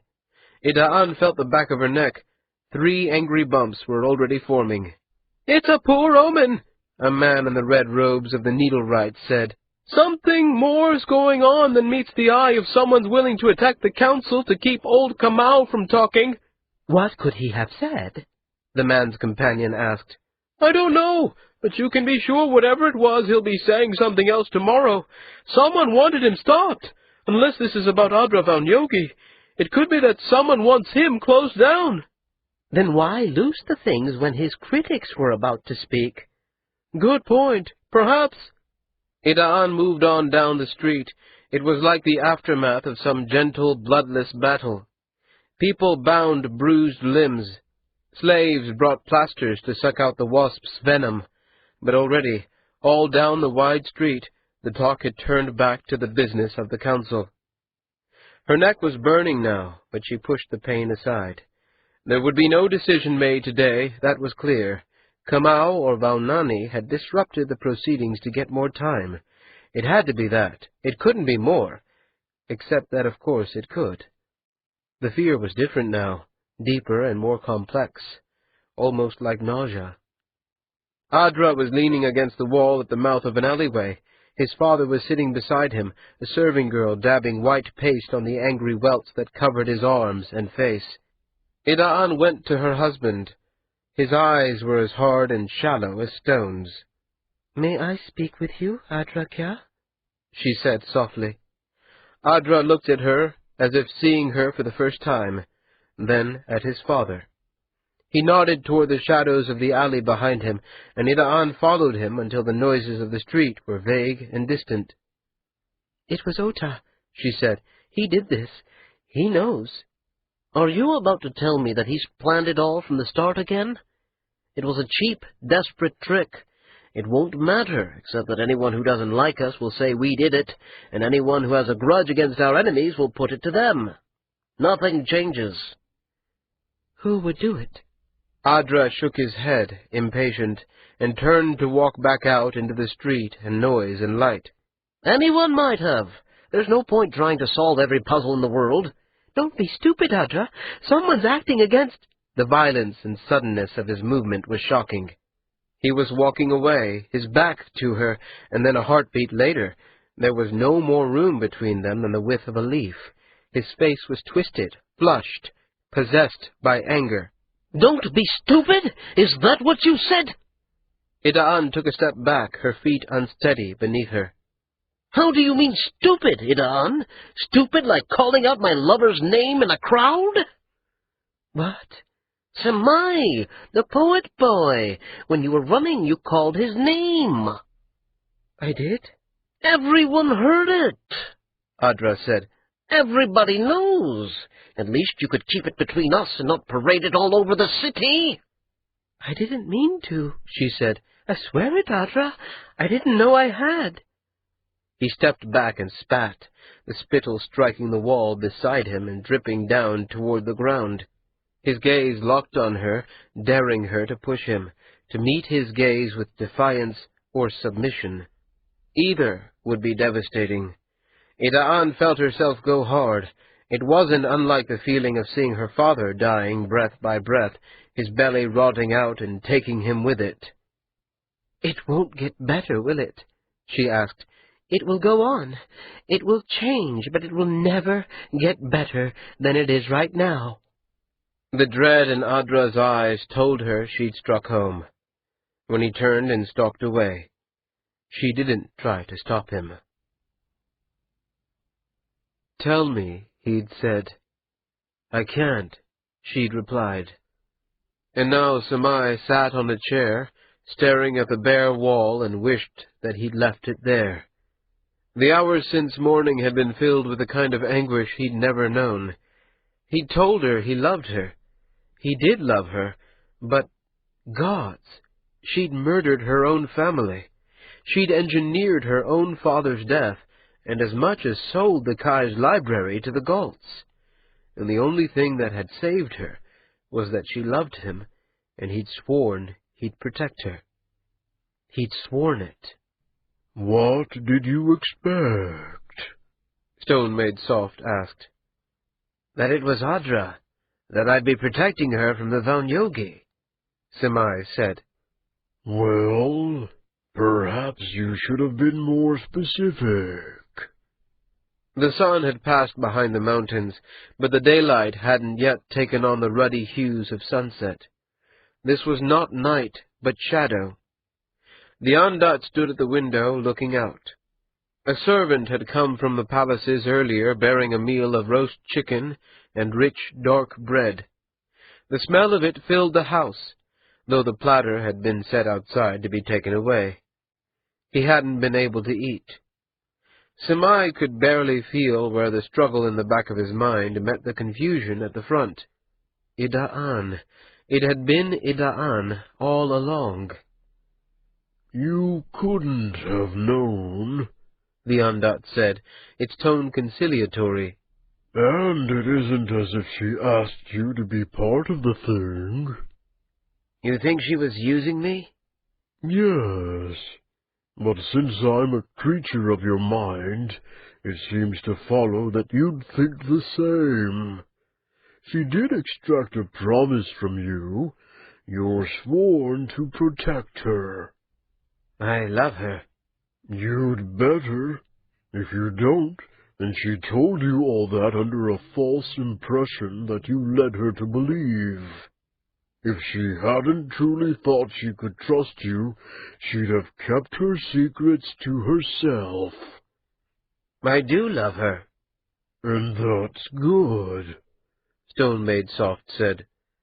"since all that blood she spilled is part yours now." Semai leaned forward, his foot knocked over the thin porcelain bowl at his feet. The last dregs of the wine spilled to the floor, but he didn't bother with it. Stained carpet was beneath his notice now. His head was stuffed with wool, and none of his thoughts seemed to connect. He thought of Ida'an's smile, and the way she turned toward him, nestling into him as she slept. Her voice had been so soft, so quiet. And then, when she had asked him if he was horrified by her, there had been so much fear in her. He hadn't been able to say yes. It had been there, waiting in his throat, and he'd swallowed it. He told her he loved her, and he hadn't lied. But he hadn't slept either. The Ondat's wide hand turned the bowl upright and pressed a cloth onto the spill. Semai watched the red wick up into the white cloth. Thank you, he said. Stone Made Soft took a brief, dismissive pose and lumbered away. Semai heard it pouring water into a basin to rinse the cloth, and felt a pang of shame. He was falling apart. The Ondat itself was taking care of him now. He was pathetic. Semai rose and stalked to the window. He felt as much as heard the Ondat come up behind him. "So?" the Ondat said. "What are you going to do?" I don't know. "Do you think she's got her legs around him now? Just at the moment, I mean," the Ondat said, its voice as calm and placid and distantly amused as always. "He is her husband. He must get her knees apart now and again, and she must enjoy him on some level. She did slaughter her family to elevate Audra. It's not something most girls would do." You're not helping, Semai said. "It could be you're just part of her plan. She did fall into your bed awfully easily. Do you think they talk about it, the two of them? About what she can do to you, or for you, to win your support? Having a poet's oath protecting you would be a powerful thing. And if you protect her, You protect them. You can't suggest anything evil of the Valyogi now without drawing her into it. She isn't like that. Samai gathered his will, but before he could turn it on the Ondat, before he pushed the rage and the anger and the hurt into a force that would make the beast be quiet, Stone Maid Soft smiled, leaned forward, and gently kissed Samai's forehead. In all the years Samai had held it, he had never seen the Ondat do anything of the sort. No, It said, she isn't. She's in terrible trouble, and she needs you to save her if you can. If she can be saved. And she trusts you. Standing with her is the only thing you could do, and still be a decent man. Samai glared at the wide face, the slow, calm eyes searching for a shred of sarcasm. There was none. "Why are you trying to confuse me?" he asked. The Ondat turned to look out the window and stood as still as a statue. Samai waited, but it didn't shift, even to look at him. The rooms darkened, and Samai lit lemon candles to keep the insects away. His mind was divided into 100 different thoughts, each of them powerful and convincing, and no two fitting together. When at last he went up to his bed, he couldn't sleep. The blanket still smelled of her, of the two of them, of love and sleep. Samai wrapped the sheets around himself and willed his mind to quiet, but the whirl of thoughts didn't allow rest. Ida'an loved him. She had had her own father killed. Ma'ati had been right all this time. It was his duty to tell what he knew, but he couldn't. It was possible she might have tricked him all along. He felt as cracked as river ice when a stone had been dropped through it. Jagged fissures cut through him in all directions. There was no center of peace within him. And yet he must have drifted off, because the storm pulled him awake. Samai stumbled out of bed, pulling down half his netting with a soft ripping sound. He crawled to the corridor almost before he understood that the pitching and moaning, the shrieking and the nausea were all in the private space between his eyes. It had never been so powerful. He fell as he went to the front of the house, barking his knee against the wall. The thick carpets were sickening to touch, the fibers seeming to writhe under his fingers like dry worms. Stone Maid Soft sat at the gaming table, the white marble, the black basalt. A single white stone was shifted out of its beginning line. "Not now," Samai croaked. "No," the Ondat said, its voice loud and low and undeniable. The room pitched and spun. Samai dragged himself to the table and tried to focus on the pieces. The game was simple enough. He'd played it 1,000 times. He shifted a black stone forward. He felt he was still half dreaming.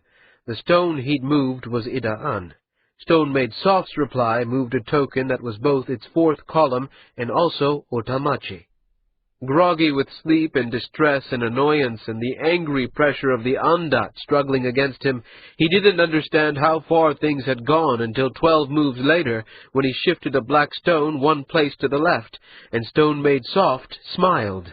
"Maybe she'll still love you afterwards," the Ondat said.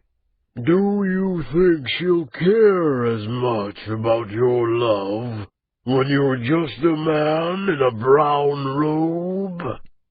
Samai looked at the stones, the shifting line of them, flowing and sinuous as a river, and he saw his mistake. Stone Maid Soft pushed a white stone forward, and the storm in Samai's mind redoubled. He could hear his own breath rattling. He was sticky with the rancid sweat of effort and fear. He was losing. He couldn't make himself think. Controlling his own mind was like wrestling a beast, something large and angry and stronger than he was. In his confusion, Ida'an and Adra and the death of the Kai all seemed connected to the tokens glowing on the board. Each was enmeshed with the others, and all of them were lost. He could feel the Ondat pressing toward freedom and oblivion, all the generations of carrying it gone because of him. "It's your move," the Ondat said. I can't, Semai said. His own voice sounded distant. I can wait as long as you care to, it said. Just tell me when you think it'll get easier. You knew this would happen, Semai said. You knew.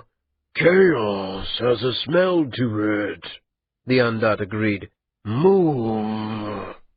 Semai tried to study the board, but every line he could see led to failure. He closed his eyes and rubbed them until ghosts bloomed in the darkness. But when he reopened them, it was no better. The sickness grew in his belly.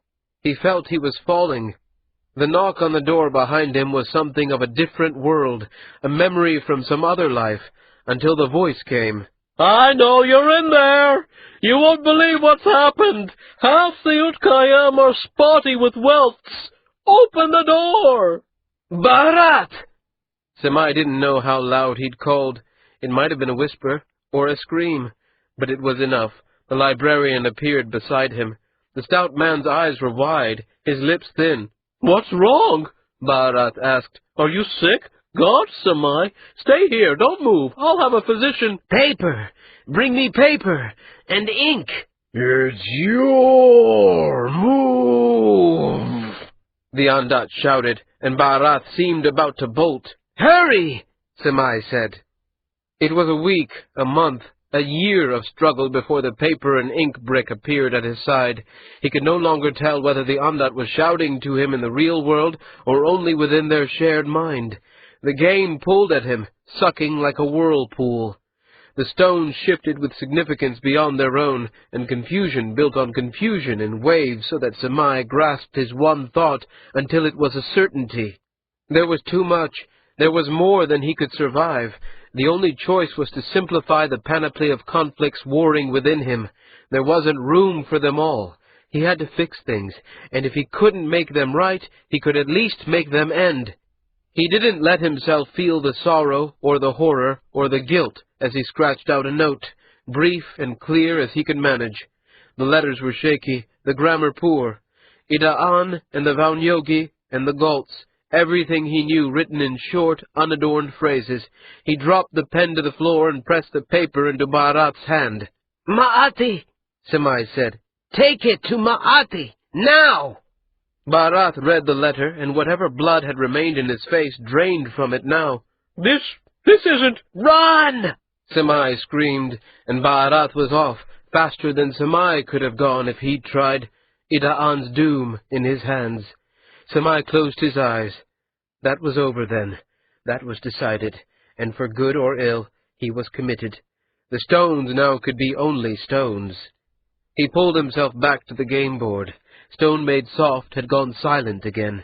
The storm was as fierce as it had ever been, but Semai found he also had some greater degree of strength against it. He forced himself along every line he could imagine, shifting the stones in his mind until at last he pushed one black token forward. Stone Made Soft didn't pause.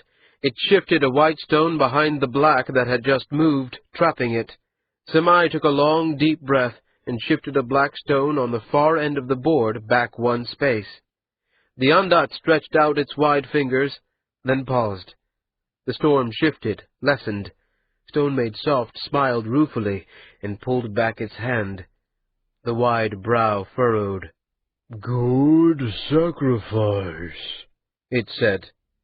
Semai leaned back. His body was shuddering with exhaustion and effort, and perhaps something else more to do with Bharat running through the night. The Ondat moved a piece forward. It was the obvious move, but it was doomed.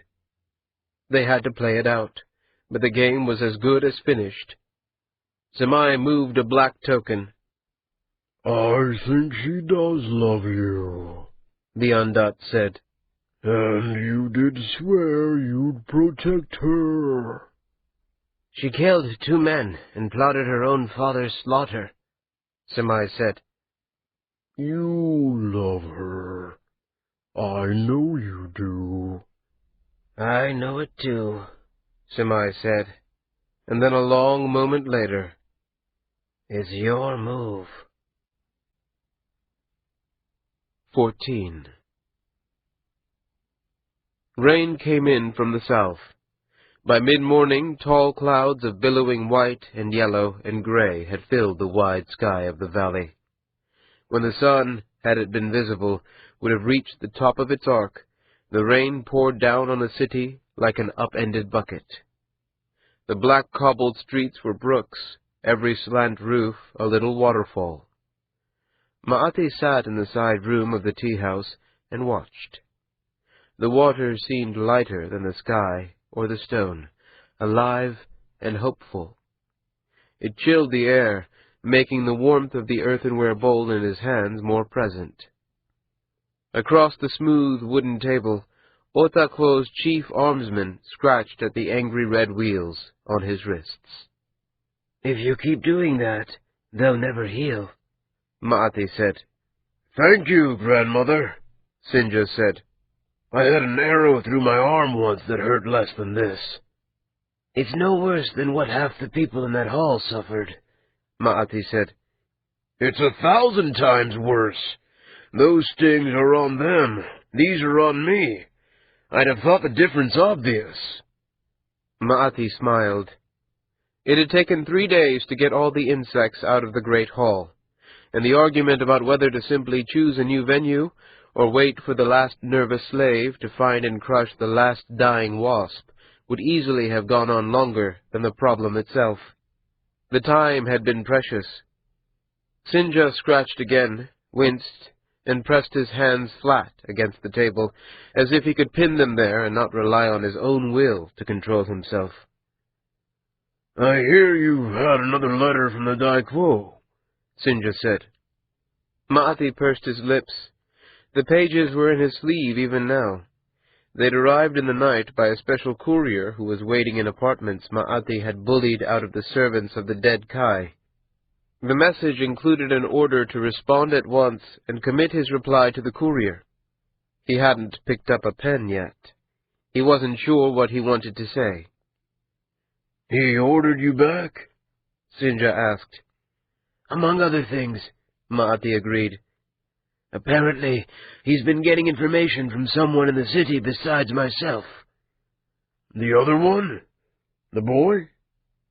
"Semai, you mean? No. One of the houses that the Galts bought, I'd guess. But I don't know which. It doesn't matter. He'll know the truth soon enough." "If you say so." A bolt of lightning flashed, and half a breath later, thunder rolled through the thick air. Ma'ati raised the bowl to his lips. The tea was smoky and sweet, and it did nothing to unknot his guts. Sinja leaned toward the window, his eyes suddenly bright. Ma'ati followed his gaze. 3 figures leaning into the slanting rain, one a thick man with a slight limp, the others clearly servants holding a canopy over the first, in a vain attempt to keep their master from being soaked to the skin. All wore cloaks with deep hoods that hid their faces. "Is that him?" Sinja asked. "I think so," Ma'ati said. "Go, get ready." Sinja vanished, and Ma'ati refilled his bowl of tea. It was only moments before the door to the private room opened again, and Portia Radhaani came into the room. His hair was plastered back against his skull, and his rich, ornately embroidered robes were dark and heavy with water. Ma'ati rose and took a pose of welcome.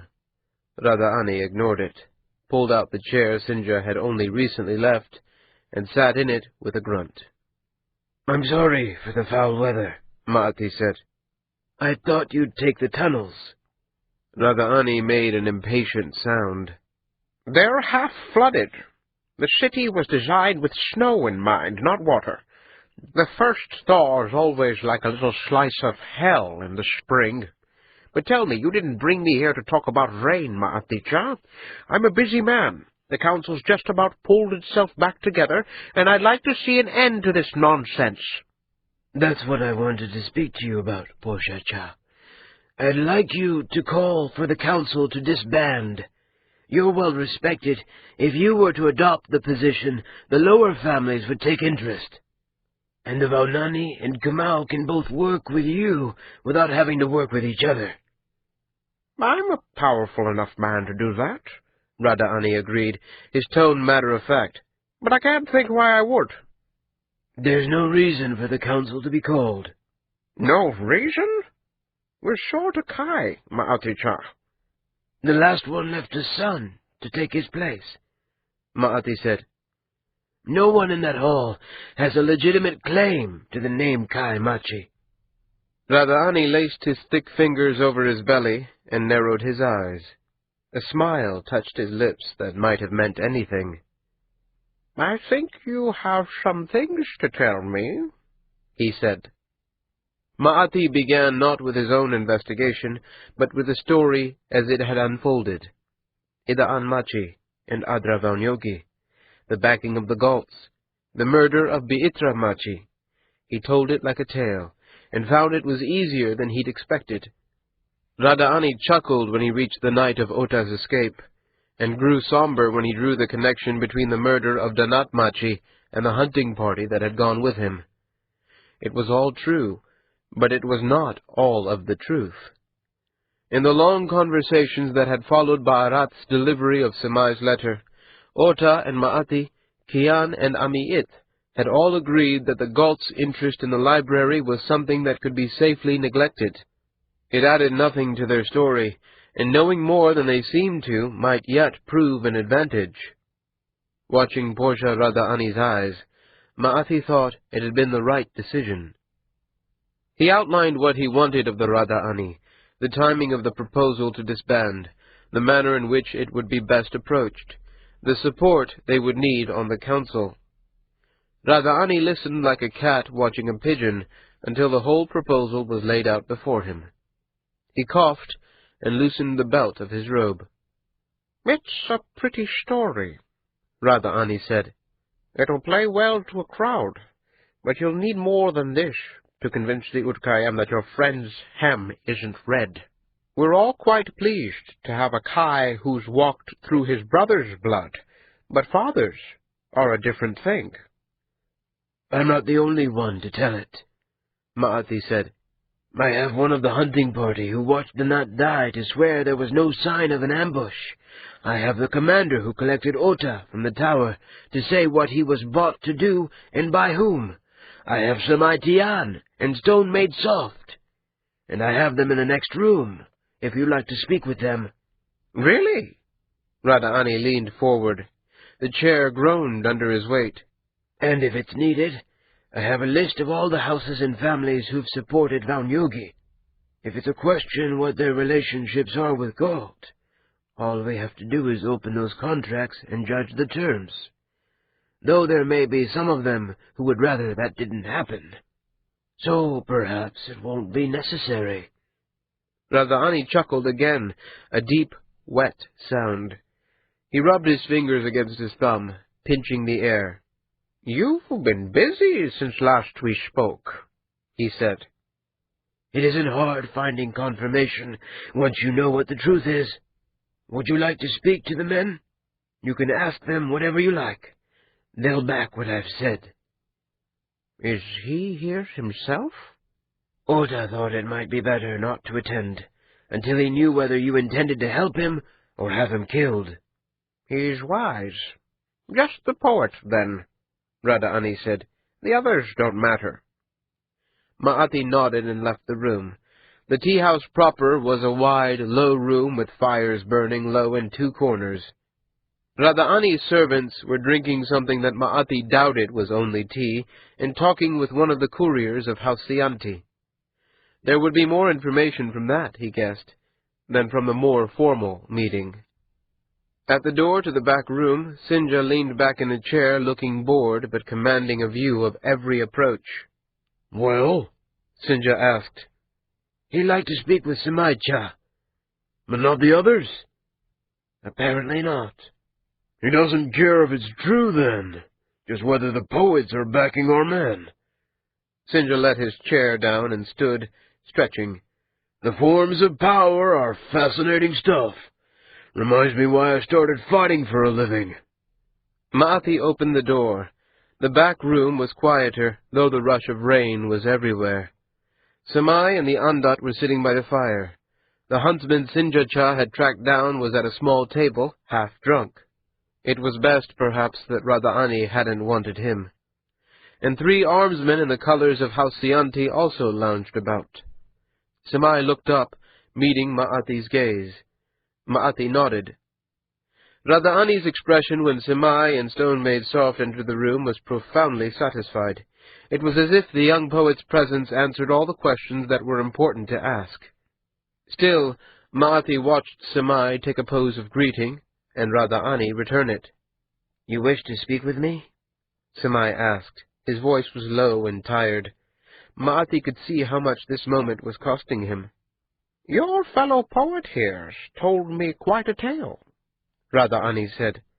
"He says that Otamachi's not dead, and that Ida Anmachi's the one who arranged her family's death." "That's so," Semai agreed.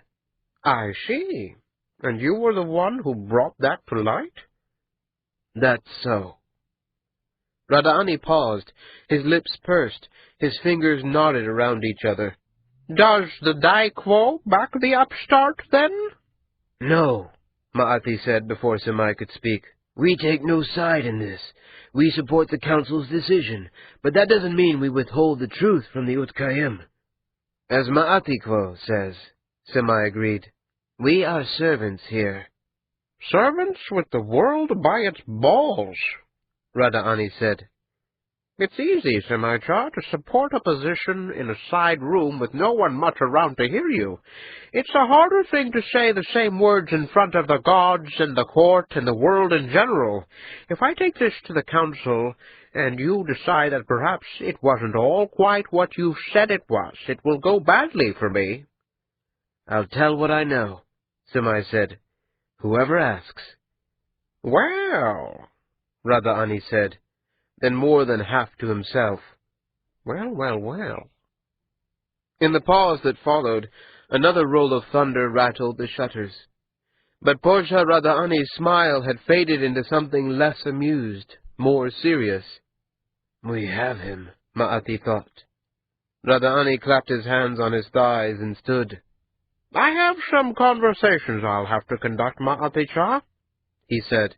"You understand that I'm taking a great personal risk doing this, me and my family both." "And I know that Otakvo will appreciate that," Ma'ati said. "In my experience, he has always been good to his friends." "That's best," Radhaani said. "After this, I expect he'll have about 2 of them, just so long as he remembers what he owes me." "He will, and so will the Kamau and the Vaunani. And I imagine a fair number of your rival families will be getting less favorable terms from the Galts in the future." "Yes, that had occurred to me, too." Radhaani smiled broadly and took a formal pose of leave-taking that included the room and all 3 of them in it, the 2 poets, the 1 spirit. When he was gone, Ma'ati went to the window again. Radhaani was walking fast down the street, his servants half skipping to keep the canopy over him. His limp was almost gone. Ma'ati closed the shutters. "He agreed?" Semai asked. "As near as we can expect. He smells profit in it for himself and disappointment for his rivals. That's the best we can offer, but I think he's pleased enough to do the thing." "That's good." Ma'ati sat in the chair Radhaani had used, sighing. Semai leaned against the table, his arms folded. His mouth was thin, his eyes dark. He looked more than half ill. The Andat pulled out the chair beside him and sat with a mild, companionable expression. "What did the Daikvo say?" Semai asked. "In the letter?" "He said I was under no circumstances to take sides in the succession. He repeated that I was to return to his village as soon as possible. He seems to think by involving myself in all this court intrigue, I may be upsetting the Utkayim. And then he went into a long commentary about the Andat being used in political struggle as the reason the empire ate itself." "He's not wrong," Semai said. "Well, perhaps not, but it's late to undo it." "You can blame me if you'd like," Semai said. I think not. I chose what I did, and I don't think I chose poorly. If the Daiko disagrees, we can have a conversation about it. He'll throw you out, Samai said. Ma'ati thought for a moment of his little cell at the village, of the years spent in minor tasks at the will of the Daiko and the poet's senior to himself. Liat had asked him to leave it all 100 times, and he'd refused. The prospect of failure and disgrace faced him now, and he heard her words, saw her face, and wondered why it had all seemed so wrong when she'd said it, and so clear now. Age, perhaps. Experience. Some tiny sliver of wisdom that told him that in the balance between the world and a woman, either answer could be right. I'm sorry for all this, am I? About Idan. I know how hard this is for you. She picked it. No one made her plot against her family. But you love her. The young poet frowned now, then shrugged. Less now than I did 2 days ago, he said.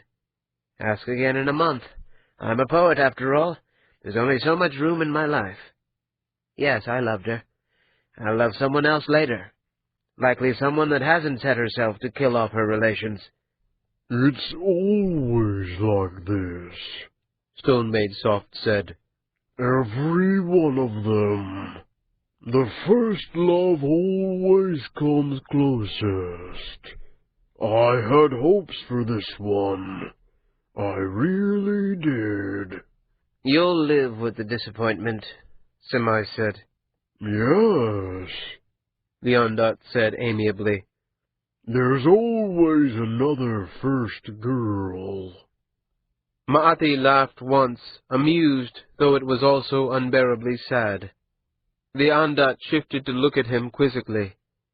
Samai's hands took a pose of query. Ma'ati tried to find words to fit his thoughts, surprised by the sense of peace that the prospect of his own failure brought him. You're who I was supposed to be, Samaikvo, and you're much better at it. I never did very well. Idaan leaned forward, her hands on the rail. The gallery behind her was full but restless, the air thick with the scent of their bodies and perfumes. People shifted in their seats and spoke in low tones, prepared for some new attack, and Idaan had noticed a great fashion for veils that covered the heads and necks of men and women alike, that tucked into their robes like netting on a bed. The wasps had done their work, and even if they were gone now, the feeling of uncertainty remained. She took another deep breath and tried to play her role. She was the last blood of her murdered father. She was the bride of Adra Vaunyogi. Looking down over the council, her part was to remind them of how Adra's marriage connected him to the old line of the Kayem. And yet she felt like nothing so much as an actor, put on stage to sing a part for which she didn't have the range to voice. It had been so recently that she'd stood here, inhabiting this space, owning the air and the hall around her. Today, everything was the same, the families of the Utkayam arrayed at their tables, the leaves in wind whispering of the galleries, the feeling of eyes turned toward her. But it wasn't working. The air itself seemed different, and she couldn't begin to say why. The attack leveled against this council must not weaken us. Da'aya, her father now, half shouted. His voice was hoarse and scratched. We will not be bullied. We will not be turned aside. When these vandals tried to make mockery of the powers of the Utkayam, we were prepared to consider my son, the Honorable Adra Vaunyogi, as the proper man to take the place of our lamented Kai. And to that matter we must return. Applause filled the air, and Idaan smiled sweetly. She wondered how many of the people now present had heard her cry out Samai's name in her panic. Those that hadn't had no doubt heard it from other lips. She had kept clear of the poet's house since then, but there hadn't been a moment her heart hadn't longed toward it. He would understand, she told herself. He would forgive her absence once this was all finished.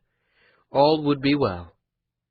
And yet, when Adra looked up to her, When their gaze met, it was like looking at a stranger. He was beautiful, his hair fresh cut, his robes of jeweled silk. He was her husband, and she no longer knew him. The ayah stepped down, glittering, and a Daut Kamau rose. If, as the gossip-mongers had told, the wasps had been meant to keep old Kamau silent that day, this would be the moment when something more should follow. The galleries became suddenly quiet as the old man stepped to the stage.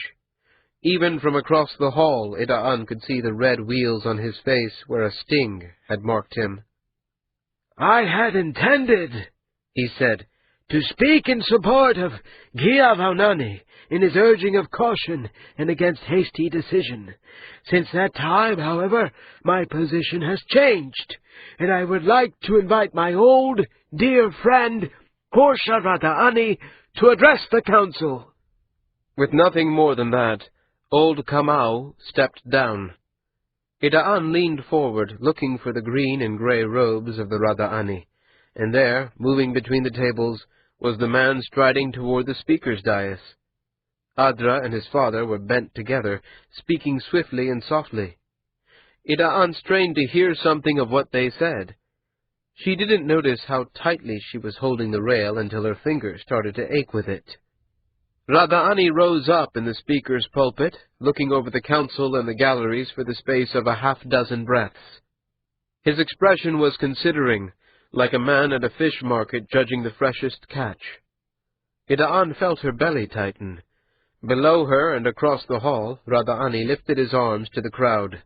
"Brothers, we have come here in these solemn times to take the fate of our city into our hands," he intoned, and his voice was rich as cream.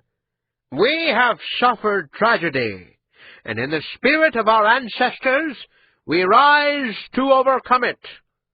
No one can doubt the nobility of our intentions, and yet the time has come to dissolve this council. There is no call to choose a new Kai Machi when a man with legitimate claim to the chair still lives." The noise was like a storm. Voices rose and feet stamped. On the council floor, half the families were on their feet, the others sitting with stunned expressions. And yet it was as if it were happening in some other place. Ida'an felt the unreality of the moment wash over her. It was a dream, a nightmare. "I have not stood down," Rada'ani shouted. "I have not finished. Yes, an heir lives, and he has the support of my family and my house. Who among you will refuse the son of the Kai Machi in his place? Who will side with the traitors and killers that slaughtered his father?" "Parjaja!" one of the men of the council said, loud enough to carry over the clamor. "Explain yourself or step down! You've lost your mind!" "I'll better that! Brothers, I give my place before you to the son of the Kai, and his one surviving heir." Had she thought the hall loud before? It was deafening. No one was left seated. Bodies pressed at her back, jostling her against the railing as they craned and stretched for a glimpse of the man entering the chamber. He stood tall and straight, his dark robes with their high collar looking almost priestly. Otamachi, the upstart, strode into the hall, with the grace and calm of a man who owned it and every man and woman who breathed air. "He's gone mad," she thought. "He's mad to come here. They'll tear him apart with their hands." And then she saw behind him the brown robes of a poet, Ma'ati Valpatai, the envoy of the Dai Quo, and behind him. Her mouth went dry, and her body began to tremble. She shrieked, she screamed, but no one could hear her over the crowd. She couldn't even hear herself, and yet, walking at Ma'ati's side, Samai looked up. His face was grim and calm and distant. The poets strode together behind the upstart, and then the armsmen of Rada'ani and Vaunani, Kamau and Daikani and Saya. Hardly a tenth of the families of the Utkayem, but still a show of power. The poets alone would have been enough. She didn't think, couldn't recall pushing back the people around her. She only knew her own intentions when she was over the rail and falling.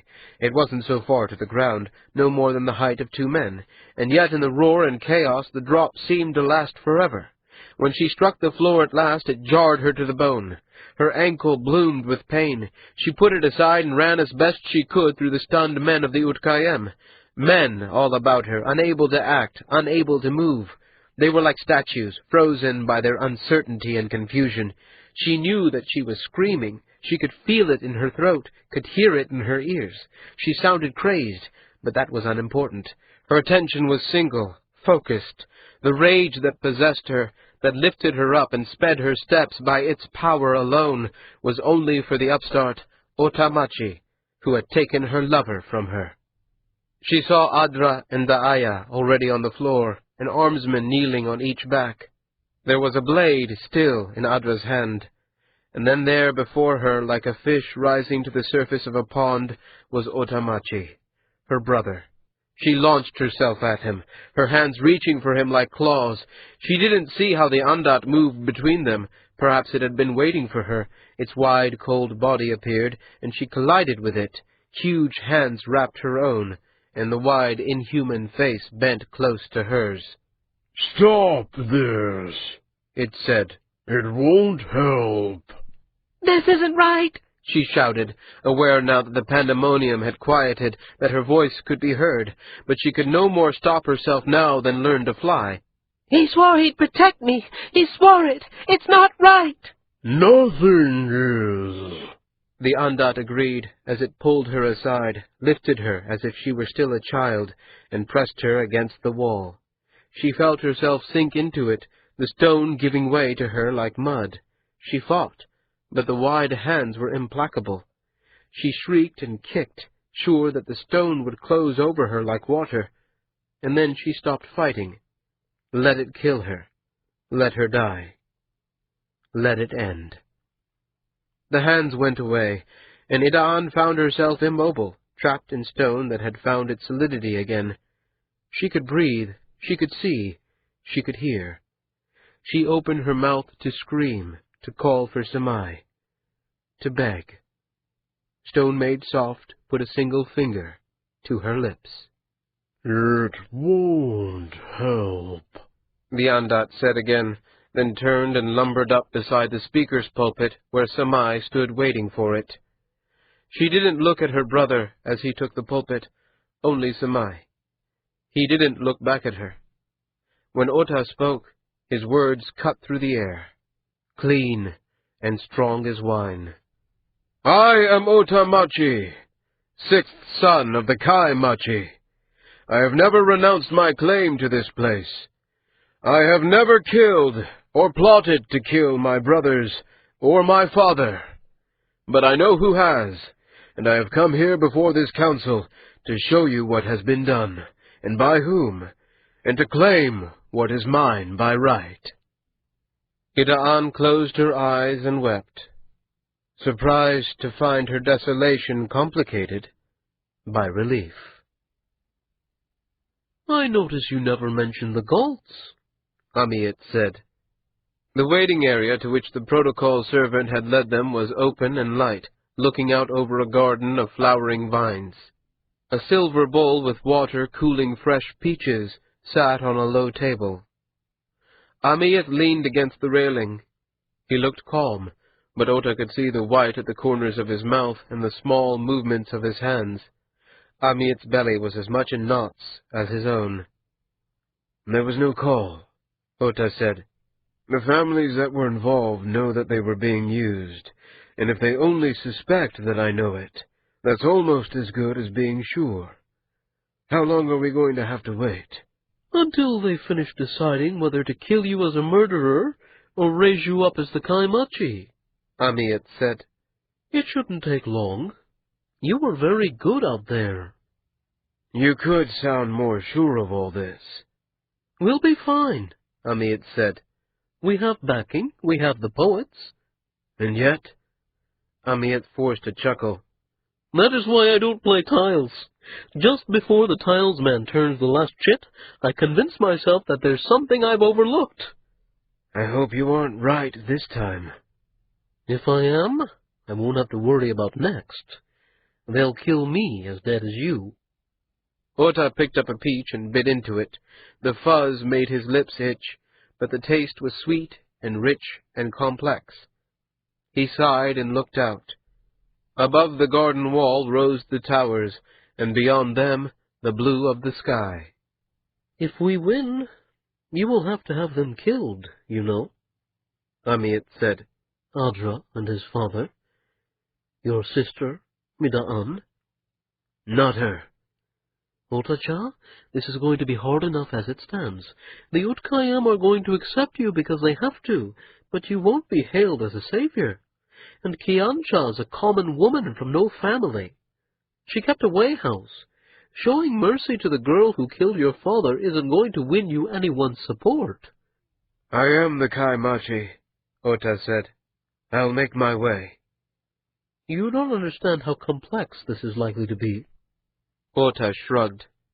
I trust your advice, Amiet Cha, Ota said.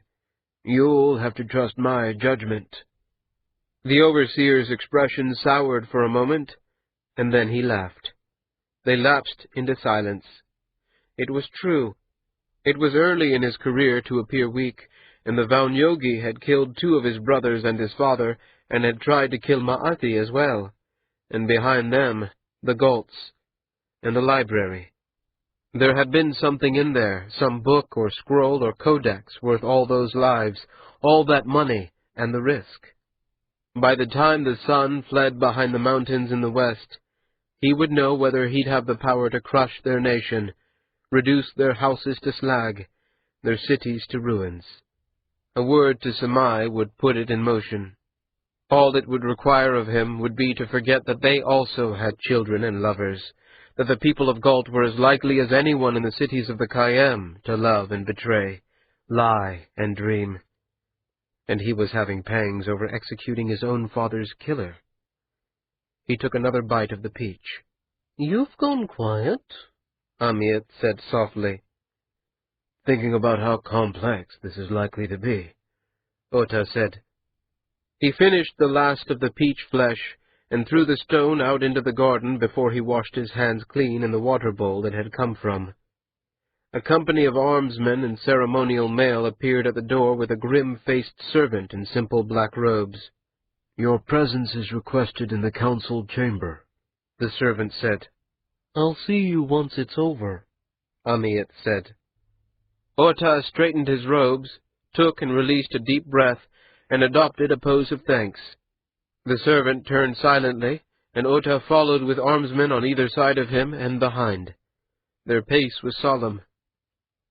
The halls, with their high arched ceilings and silvered glass, adornments of gold and silver and iron, were empty except for the jingle of mail and the tread of boots.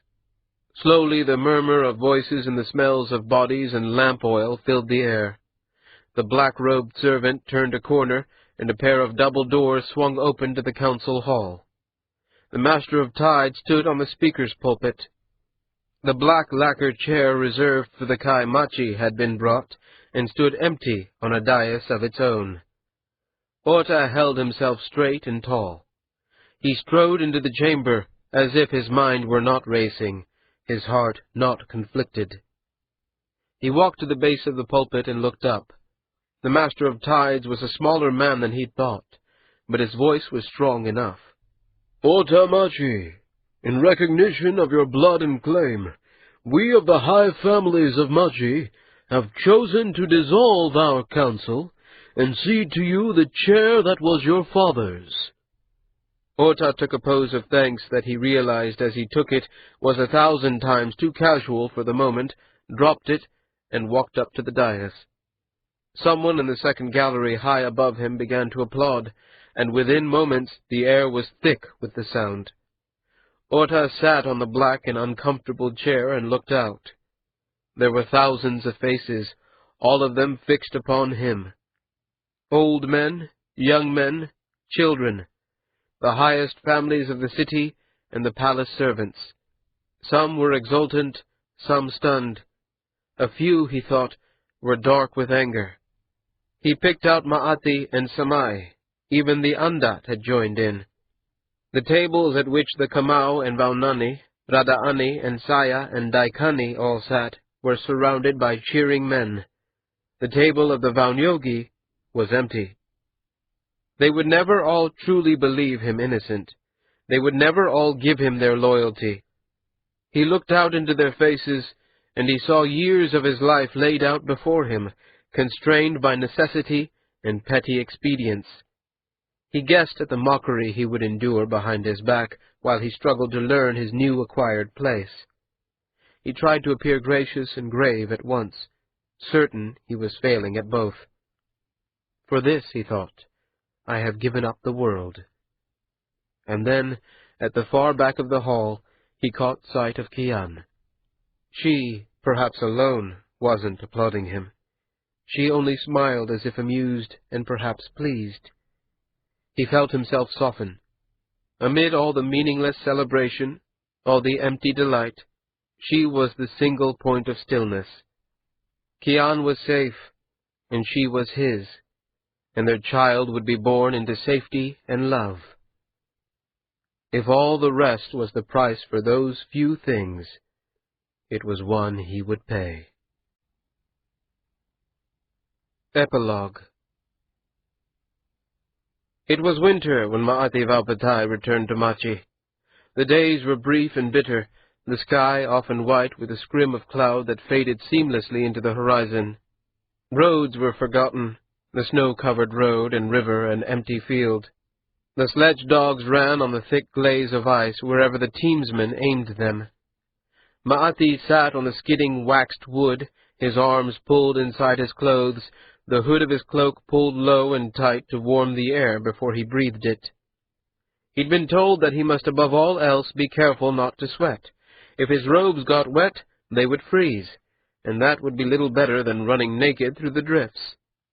He had chosen not to make the experiment. His guide seemed to stop at every wayhouse and low town. Ma'ati learned that the towns had been planned by local farmers and merchants so that no place was more than a day's fast travel from shelter, even on the short days around Candles Night when the darkness was 3 times as long as the light. When Ma'ati walked up the shallow ramps and through the snow doors, he appreciated their wisdom. A night in the open during a northern winter might not kill someone who had been born and bred there. A northerner would know the secrets of carving snow into shelter and warming the air without drenching himself. He, on the other hand, would simply have died, and so he made certain that his guide and the dogs were well housed and fed. Even so, when the time came to sleep in a bed piled high with blankets and dogs, he often found himself as exhausted from the cold as from a full day's work. What in summer would have been the journey of weeks took him from just before Candles Night almost halfway to the thaw. The days began to blend together, blazing bright white and then warm, close darkness, until he felt he was traveling through a dream and might wake at any moment. When at last the dark stone towers of Machi appeared in the distance, lines of ink on a pale parchment, it was difficult to believe. He had lost track of the days. He felt as if he had been traveling forever, or perhaps that he had only just begun. As they drew nearer, he opened his hood despite the stinging air, and watched the towers thicken and take form. He didn't know when they passed over the river. The bridge would have been no more than a rise in the snow, indistinguishable from a random drift. Still, they must have passed it, because they entered into the city itself. The high snow made the houses seem shorter. Other dog teams yipped and called, pulled wide sledges filled with boxes or ore or the goods of trade. Even the teeth of winter would not stop Machi.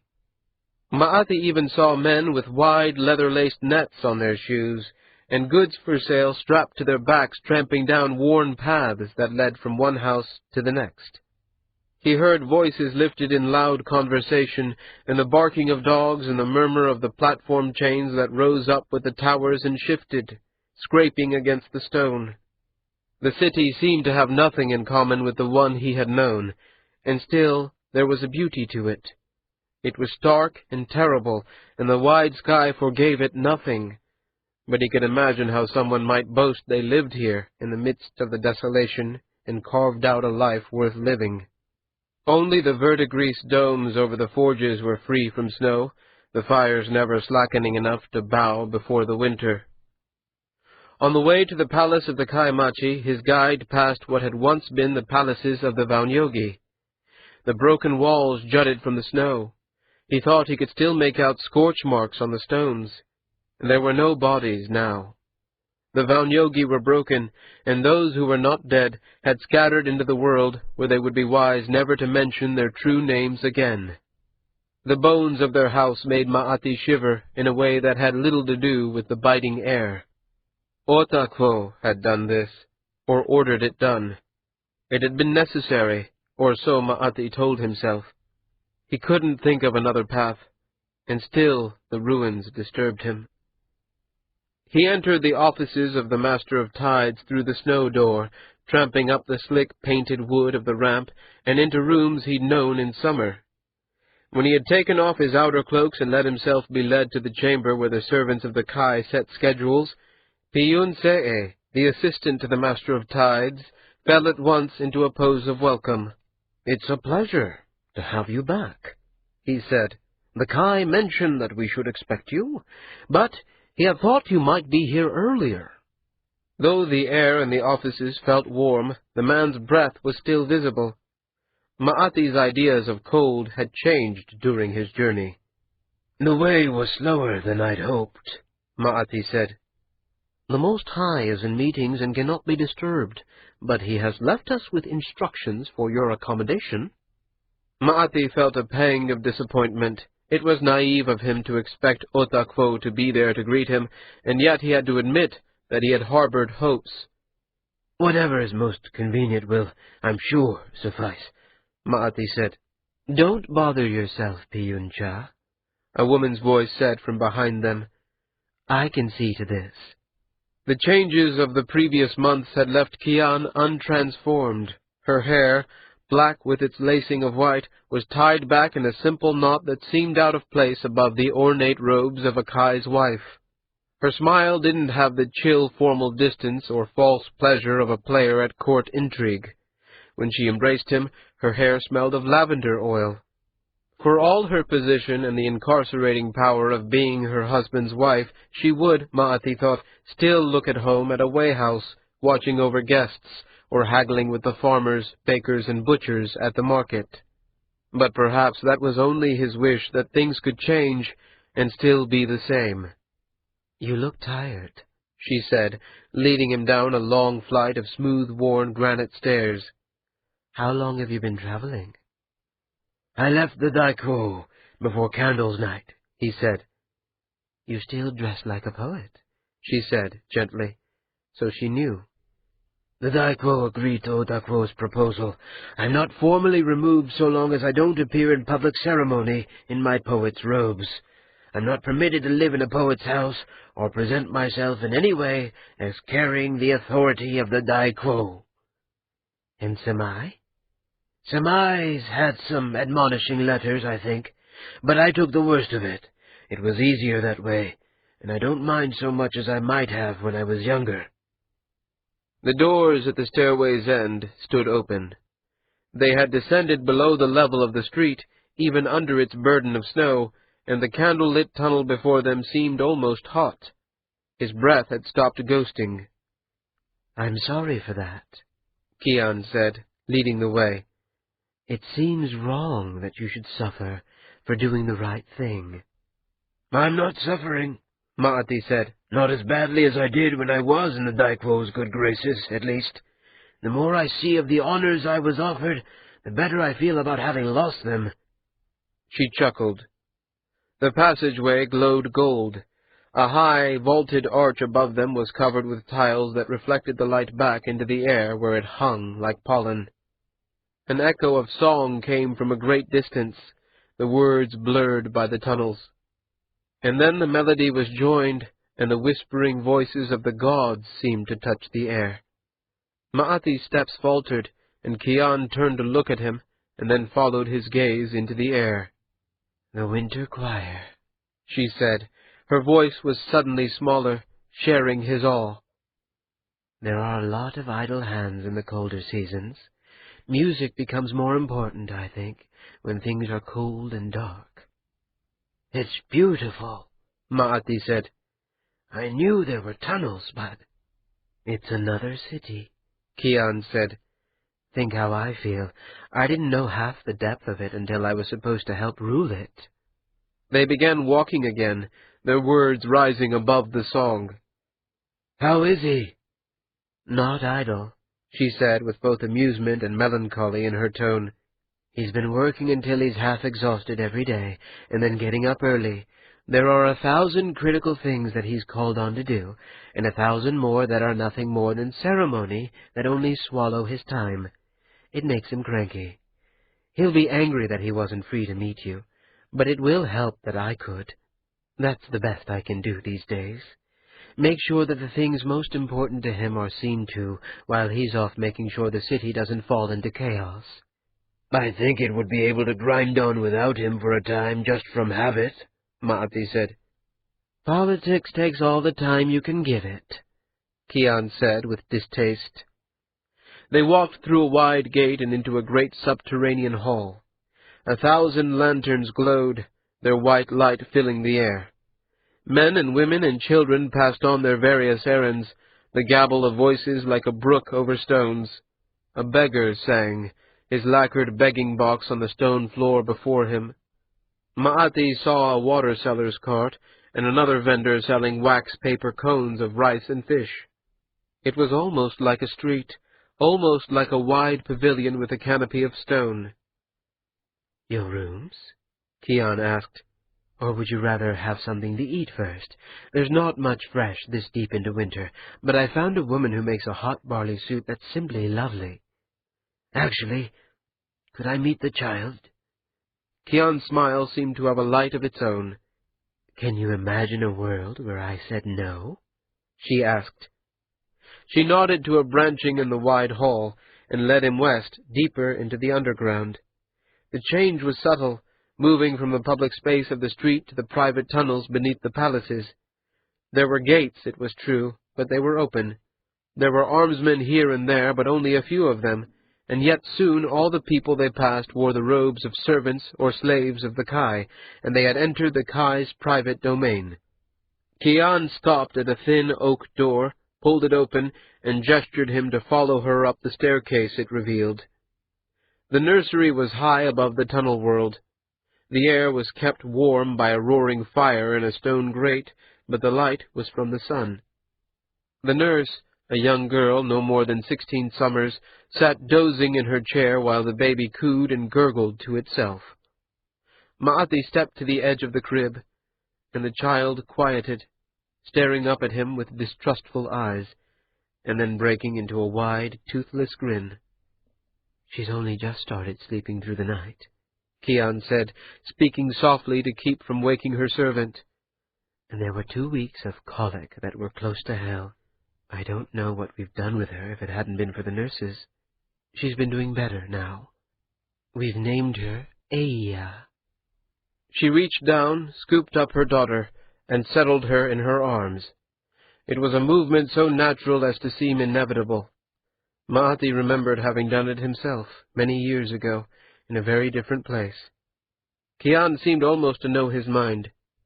"Tanikya said that if things went as you'd expected with the Dai Quo, you were thinking of seeking out your son. Naiit?" "Naiit," Maati agreed. "I sent letters to the places I knew to send them, but I haven't heard back yet. I may not. But I'll be here, in one place, and if he and his mother want to find me, it won't be difficult." "I'm sorry," Kian said. "Not that it will be easy for them, only that—" Maati only shook his head. In Kian's arms, the tiny girl with deep brown eyes grasped at air and gurgled, unaware, he knew, of all the blood and pain and betrayal that had gone into bringing her here.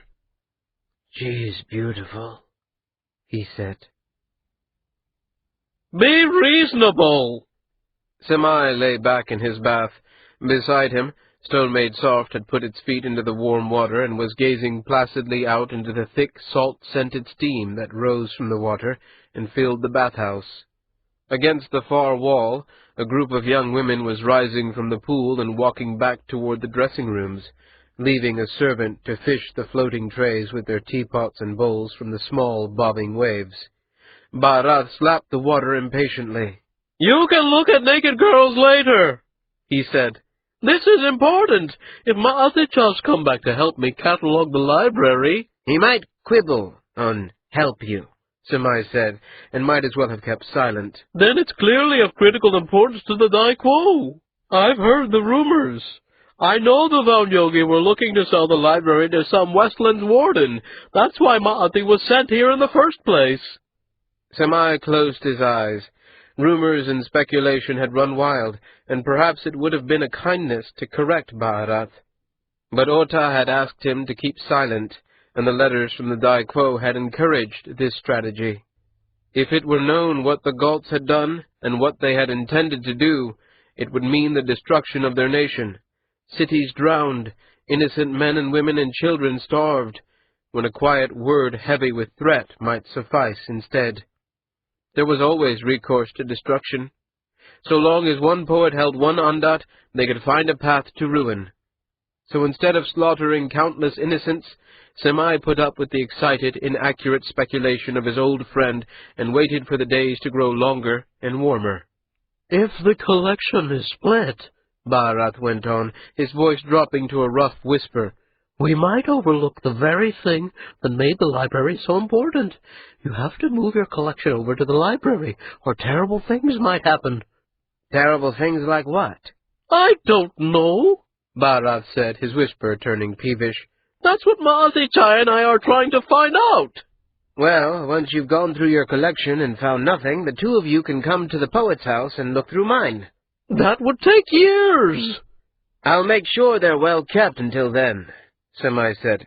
"Have you spoken with the Kai about his private collection?" "Who'd want that? It's all copies of contracts and agreements from 5 generations ago, unless it's the most obscure etiquette ever to see sunlight. Anyone who wants that, let them have it. You've got all the good books, the philosophy, the grammars, the studies of the Ondat." "It's a hard life you lead," Samai said. "So close and still no." "You are an arrogant prig," Bharat said. "Everyone knows it, but I'm the only man in the city with the courage to say it to your face. Arrogant and selfish and small-souled." "Well, perhaps it's not too much to go over to the library. It isn't as if it was that long a walk." Bharat's face brightened for a moment, then, as the insincerity of the comment came clear, squeezed as if he'd taken a bite of fresh lemon. With a sound like an angry duck, he rose up and stalked from the baths and into the fog. "He's a terrible person," the Ondat said. "I know, but he's a friend of mine." "And terrible people need friends as much as good ones do," the Ondat said, its tone in agreement. "More, perhaps." "Which of us are you thinking of?" Stone Made Soft didn't speak. Samai let the warmth of the water slip into his flesh for a moment longer. Then he, too, rose, the water sluicing from him, and walked to the dressing-rooms. He dried himself with a fresh cloth and found his robes, newly cleaned and dry. The other men in the room spoke among themselves, joked, laughed. Samai was more aware than usual of the formal poses with which they greeted him. In this quiet season, there was little work for him, and the days were filled with music and singing, gatherings organized by the young men and women of the Utkayam. But all the cakes tasted slightly of ashes, and the brightest songs seemed tinny and false. Somewhere in the city, under her brother's watchful eye, the woman he'd sworn to protect was locked away. He adjusted his robes in the mirror, smiled as if trying the expression like a party mask, and for the 1,000th time noticed the weight of his decision. He left the bathhouse, following a broad, low tunnel to the east, where it would join a larger passage, one of the midwinter roads, which in turn ran beneath the trees outside the poet's house before it broke into 1,000 maze-like corridors running under the old city. Along the length of the passage, men and women stood or sat, some talking, some singing. An old man, his dog lying at his feet, sold bread and sausages from a handcart. The girls he'd seen in the bathhouse had been joined by young men, joking and posing in the timeless rituals of courtship. Stone Made Soft was kneeling by the wall, looking out over all of it, silently judging what it would take to bring the roof down and bury them all. Samai reached out with his will and tugged at the undat. Still smiling, Stone Made Soft rose and ambled over. I think the one on the far left was hoping to meet you, it said, gesturing to the knot of young men and women as it drew near. She was watching you all the time we were in the baths. Perhaps it was Bharat she was looking at, Samai said. You think so? The undat said. I suppose he's a decent-looking man, and many women are overcome by the romance of the librarian. No doubt you're right. Don't, Samai said. I don't want to play that game again. Something like real sympathy showed in the undat's wide face. The struggle at the back of Samai's mind neither worsened nor diminished, as Stone Made Soft's broad hand reached out to rest on his shoulder. Enough, it said. You did what you had to do, and whipping yourself now won't help you or her. Let's go meet that girl. Talk to her. We can find someone selling sweet cakes. Otherwise, we'll only go back to the rooms and sulk away another night. Samai looked over, and indeed the girl farthest to the left, her long dark hair unbound, her robes well cut, and the green of jade, caught his eyes, and blushing looked away. He had seen her before, he realized. She was beautiful, and he did not know her name. Perhaps another day, he said. There are only so many other days, the undat said, its voice low and gentle. I may go on for generations, but you little men rise and fall with the seasons. Stop biting yourself. It's been months. One more day. I'll bite myself for one more day, at least, Samai said. Come on. The undat sighed and dropped its hand to its side. Samai turned east, walking into the dim tunnels. He felt the temptation to look back, to see whether the girl was watching his departure, and if she was, what expression she wore. He kept his eyes on the path before him, and the moment passed. The Kaimachi had no other name now that he had taken his father's office. It had been stripped from him in formal ceremony. He had renounced it and sworn before the gods and the emperor that he would be nothing beyond this trust with which he had been charged. Ota had forced his way through the ceremony, bristling at both the waste of time and the institutional requirement that he lie in order to preserve etiquette. Of Itani Noiga, Otamachi, and the Kai-machi, the last was the one least in his heart. But he was willing to pretend to have no other self, and the Utkayem and the priests and the people of the city were all willing to pretend to believe him. It was like some incredibly long, awkward, tedious game. And so when the rare occasion arose when he could do something real, something with consequences, he found himself enjoying it more, perhaps, than it deserved. The emissary from Galt looked as if he were trying to convince himself he'd misunderstood. Most High, he said, I came here as soon as our ambassadors sent word that they'd been expelled. It was a long journey, and winter travel's difficult in the north. I had hoped that we could address your concerns, and— Ota took a pose that commanded silence, then sat back on the black lacquer chair that had grown no more comfortable in the months since he'd first taken it. He switched from speaking in the Kayate tongue to Galtic. It seemed, if anything, to make the man more uncomfortable. I appreciate that the generals and lords of Galt are so interested in, addressing my concerns? And I thank you for coming so quickly, even when I'd made it clear that you were not particularly welcome. I apologize, Most High, if I've given offense. Not at all, Ota said, smiling. Since you've come, you can do me the favor of explaining again to the High Council how precarious their position is with me. The Dai Quo has been alerted to all I've learned, and he shares my opinion and my policy.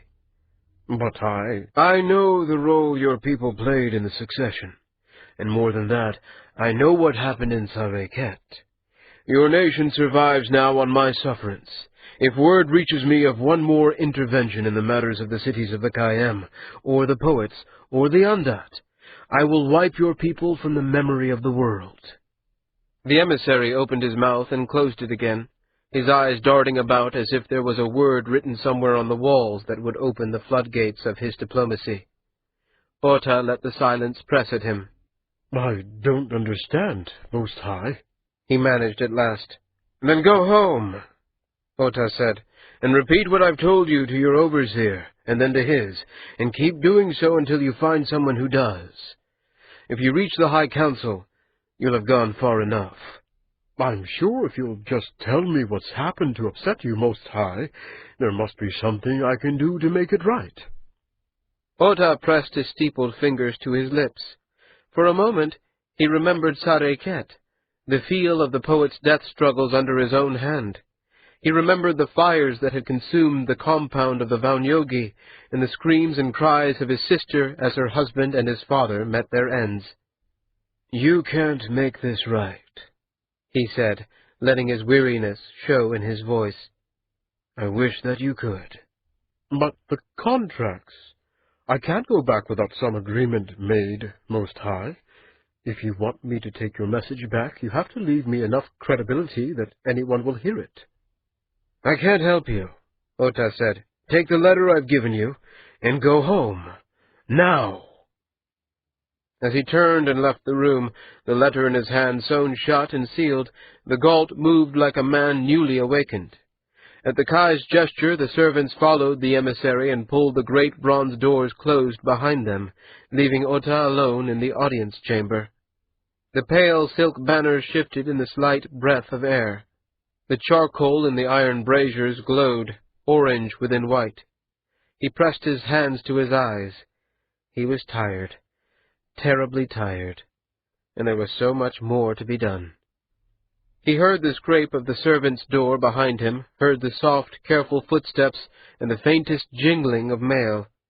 He rose and turned, his robes shifting with a sound like sand on stone. Sinja took a pose of greeting. You sent for me, Most High? I've just sent the Galts packing again, Ota said.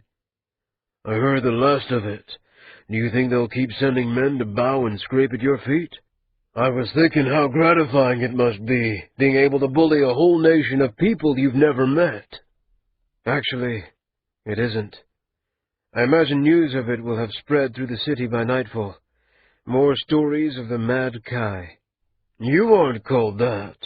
Upstart's still the most common. After the wedding, there was a week or so of calling you the shopkeeper's wife, but I think it was too long. An insult can only sustain a certain number of syllables. Thank you, Ota said. I feel much better now.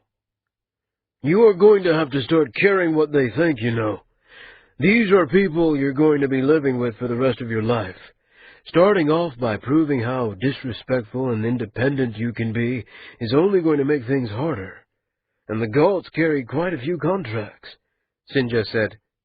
Are you sure you want me away just now?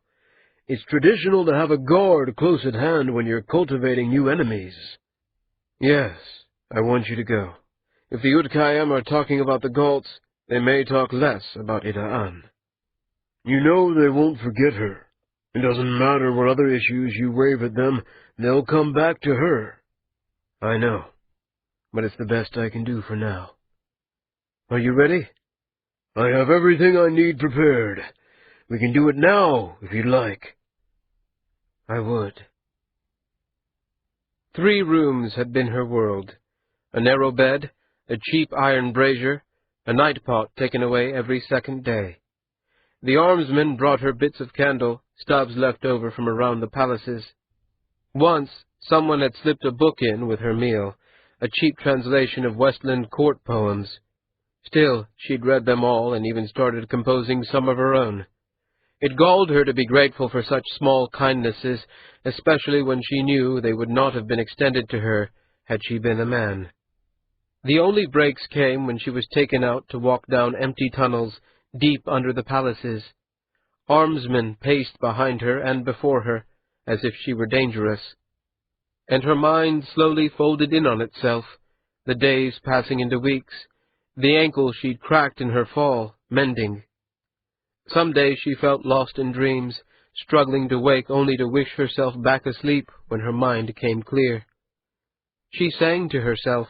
She spoke to Adra as if he were still there, still alive, as if he still loved her. She raged at Samai, or bedded him, or begged his forgiveness, all on her narrow bed, by the light of candle stubs. She woke to the sound of the bolt sliding open. She didn't think it was time to be fed or walked, but time had become a strange thing lately. When the door opened and the man in the black and silver robes of the Kai stepped in, she told herself she was dreaming, half fearing he had come to kill her at last, and half hoping for it. The Kai Machi looked around the cell. His smile seemed forced. "You might not think it, but I've lived in worse," he said. "Is that supposed to comfort me?" "No," he said. A second man entered the room, a thick bundle under his arm. A soldier, by his stance and by the mail that he wore under his robes. Ida'an sat up, gathering herself, preparing for whatever came, and desperate that the men not turn and close the door again behind them. The Kai Machi hitched up his robes and squatted, his back against the stone wall as if he were a laborer at rest between tasks. His long face was very much like Beatra's, she saw. It was in the corners of his eyes and the shape of his jaw. "Sister," he said. "Most High," she replied. He shook his head. The soldier shifted. She had the feeling that the 2 movements were the continuation of some conversation they had had, a subtle commentary to which she was not privileged. "This is Sinja-cha," the Kai said. "You'll do as he says. If you fight him, he'll kill you. If you try to leave him before he gives you permission, he'll kill you." "Are you whoring me to your pet thug, then?" she asked, fighting to keep the quaver from her voice. "What? No, gods," Ota said. "No, I'm sending you into exile. He's to take you as far as Satani. He'll leave you there with a good robe and a few lengths of silver. You can write. You have numbers. You'll be able to find some work, I expect." "I am a daughter of the Kayam," she said bitterly. "I'm not permitted to work." "So lie," Ota said. "Pick a new game. Noiga always worked fairly well for me. You could be Sian Noiga.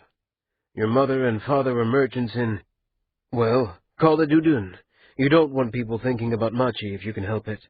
They died in a plague, or a fire, or bandits killed them. It isn't as if you don't know how to lie. Invent something." Ida'an stood, something like hope in her heart. To leave this hole, to leave this city and this life, to become someone else. She hadn't understood how weary and exhausted she had become until this moment. She had thought the cell was her prison. The soldier looked at her with perfectly empty eyes.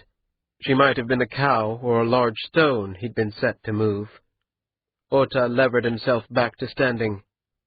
"You can't mean this," Ida'an said, her voice hardly a whisper. "I killed Danat. I as much as killed our father." "I didn't know them," her brother said. "I certainly didn't love them." "I did." "All the worse for you, then." She looked into his eyes for the first time. There was a pain in them that she couldn't fathom. "I tried to kill you, You won't do it again. I've killed and lived with it. I've been given mercy I didn't deserve, sometimes that I didn't want. So you see, we may not be all that different, sister." He was silent for a moment. Then, "Of course, if you come back, or if I find you conspiring against me—" "I wouldn't come back here if they begged me," she said. "This city is ashes to me." her brother smiled and nodded as much to himself as to her. "Sinja," he said. The soldier tossed the bundle to her. It was a leather traveler's cloak lined with wool and thick silk robes and leggings wrapped around heavy boots. She was appalled at how heavy they were, at how weak she'd become. Her brother ducked out of the room, leaving only the two of them. The soldier nodded to the robes in her arms. "Best change into those quickly, Yadan-cha," he said. "I've got a sledge and a team waiting, but it's an unpleasant winter out there, and I want to make the first low town before dark." "This is madness," she said. The soldier took a pose of agreement. "He's making quite a few bad decisions," he said. "He's new at this, though. He'll get better." Ida'an stripped under the soldier's impassive gaze and pulled on the robes and the leggings, the cloak, the boots. She stepped out of her cell with the feeling of having shed her skin. She didn't understand how much those walls had become everything to her until she stepped out the last door and into the blasting cold and limitless white. For a moment it was too much. The world was too huge and too open, and she was too small to survive even the sight of it. She wasn't conscious of shrinking back from it until the soldier touched her arm. "The sledge is this way," he said. Ida'an stumbled, her boots new and awkward, her legs unaccustomed to the slick ice on the snow. But she followed. The chains were frozen to the tower, the lifting mechanism brittle with cold. The only way was to walk, but Ota found he was much stronger than he had been when they'd marched him up the tower before, and the effort of it kept him warm. The air was bitterly cold. There weren't enough braziers in the city to keep the towers heated in winter. The floors he passed were filled with crates of food, bins of grains and dried fruits, smoked fish, and meats. Supplies for the months until summer came again, and the city could forget for a while what the winter had been. Back in the palaces, Kian was waiting for him, and Ma'ati. They were to meet and talk over the strategies for searching the library. And other things, he supposed. And there was a petition from the silversmiths to reduce the tax paid to the city on work that was sold in the nearby low towns. And the head of the Saya wanted to discuss a proper match for his daughter, with the strong and awkward implication that the Kaimachi might want to consider who his second wife might be. But for now, all the voices were gone, even the ones he loved, and the solitude was sweet. He stopped a little under 2/3 of the way to the top, his legs aching, but his face warm. He wrestled open the inner sky doors and then unlatched and pushed open the outer. The city was splayed out beneath him, dark stone peeking out from under the snow, plumes of smoke rising as always from the forges. To the south, 100 crows rose from the branches of dead trees, circled briefly, and took their perches again. And beyond that, to the east, he saw the distant forms he'd come to see, a sledge with a small team and 2 figures on it, speeding out across the snowfields. He sat, letting his feet dangle out over the rooftops, and watched until they were only a tiny black mark in the distance. And then, as they vanished into the white,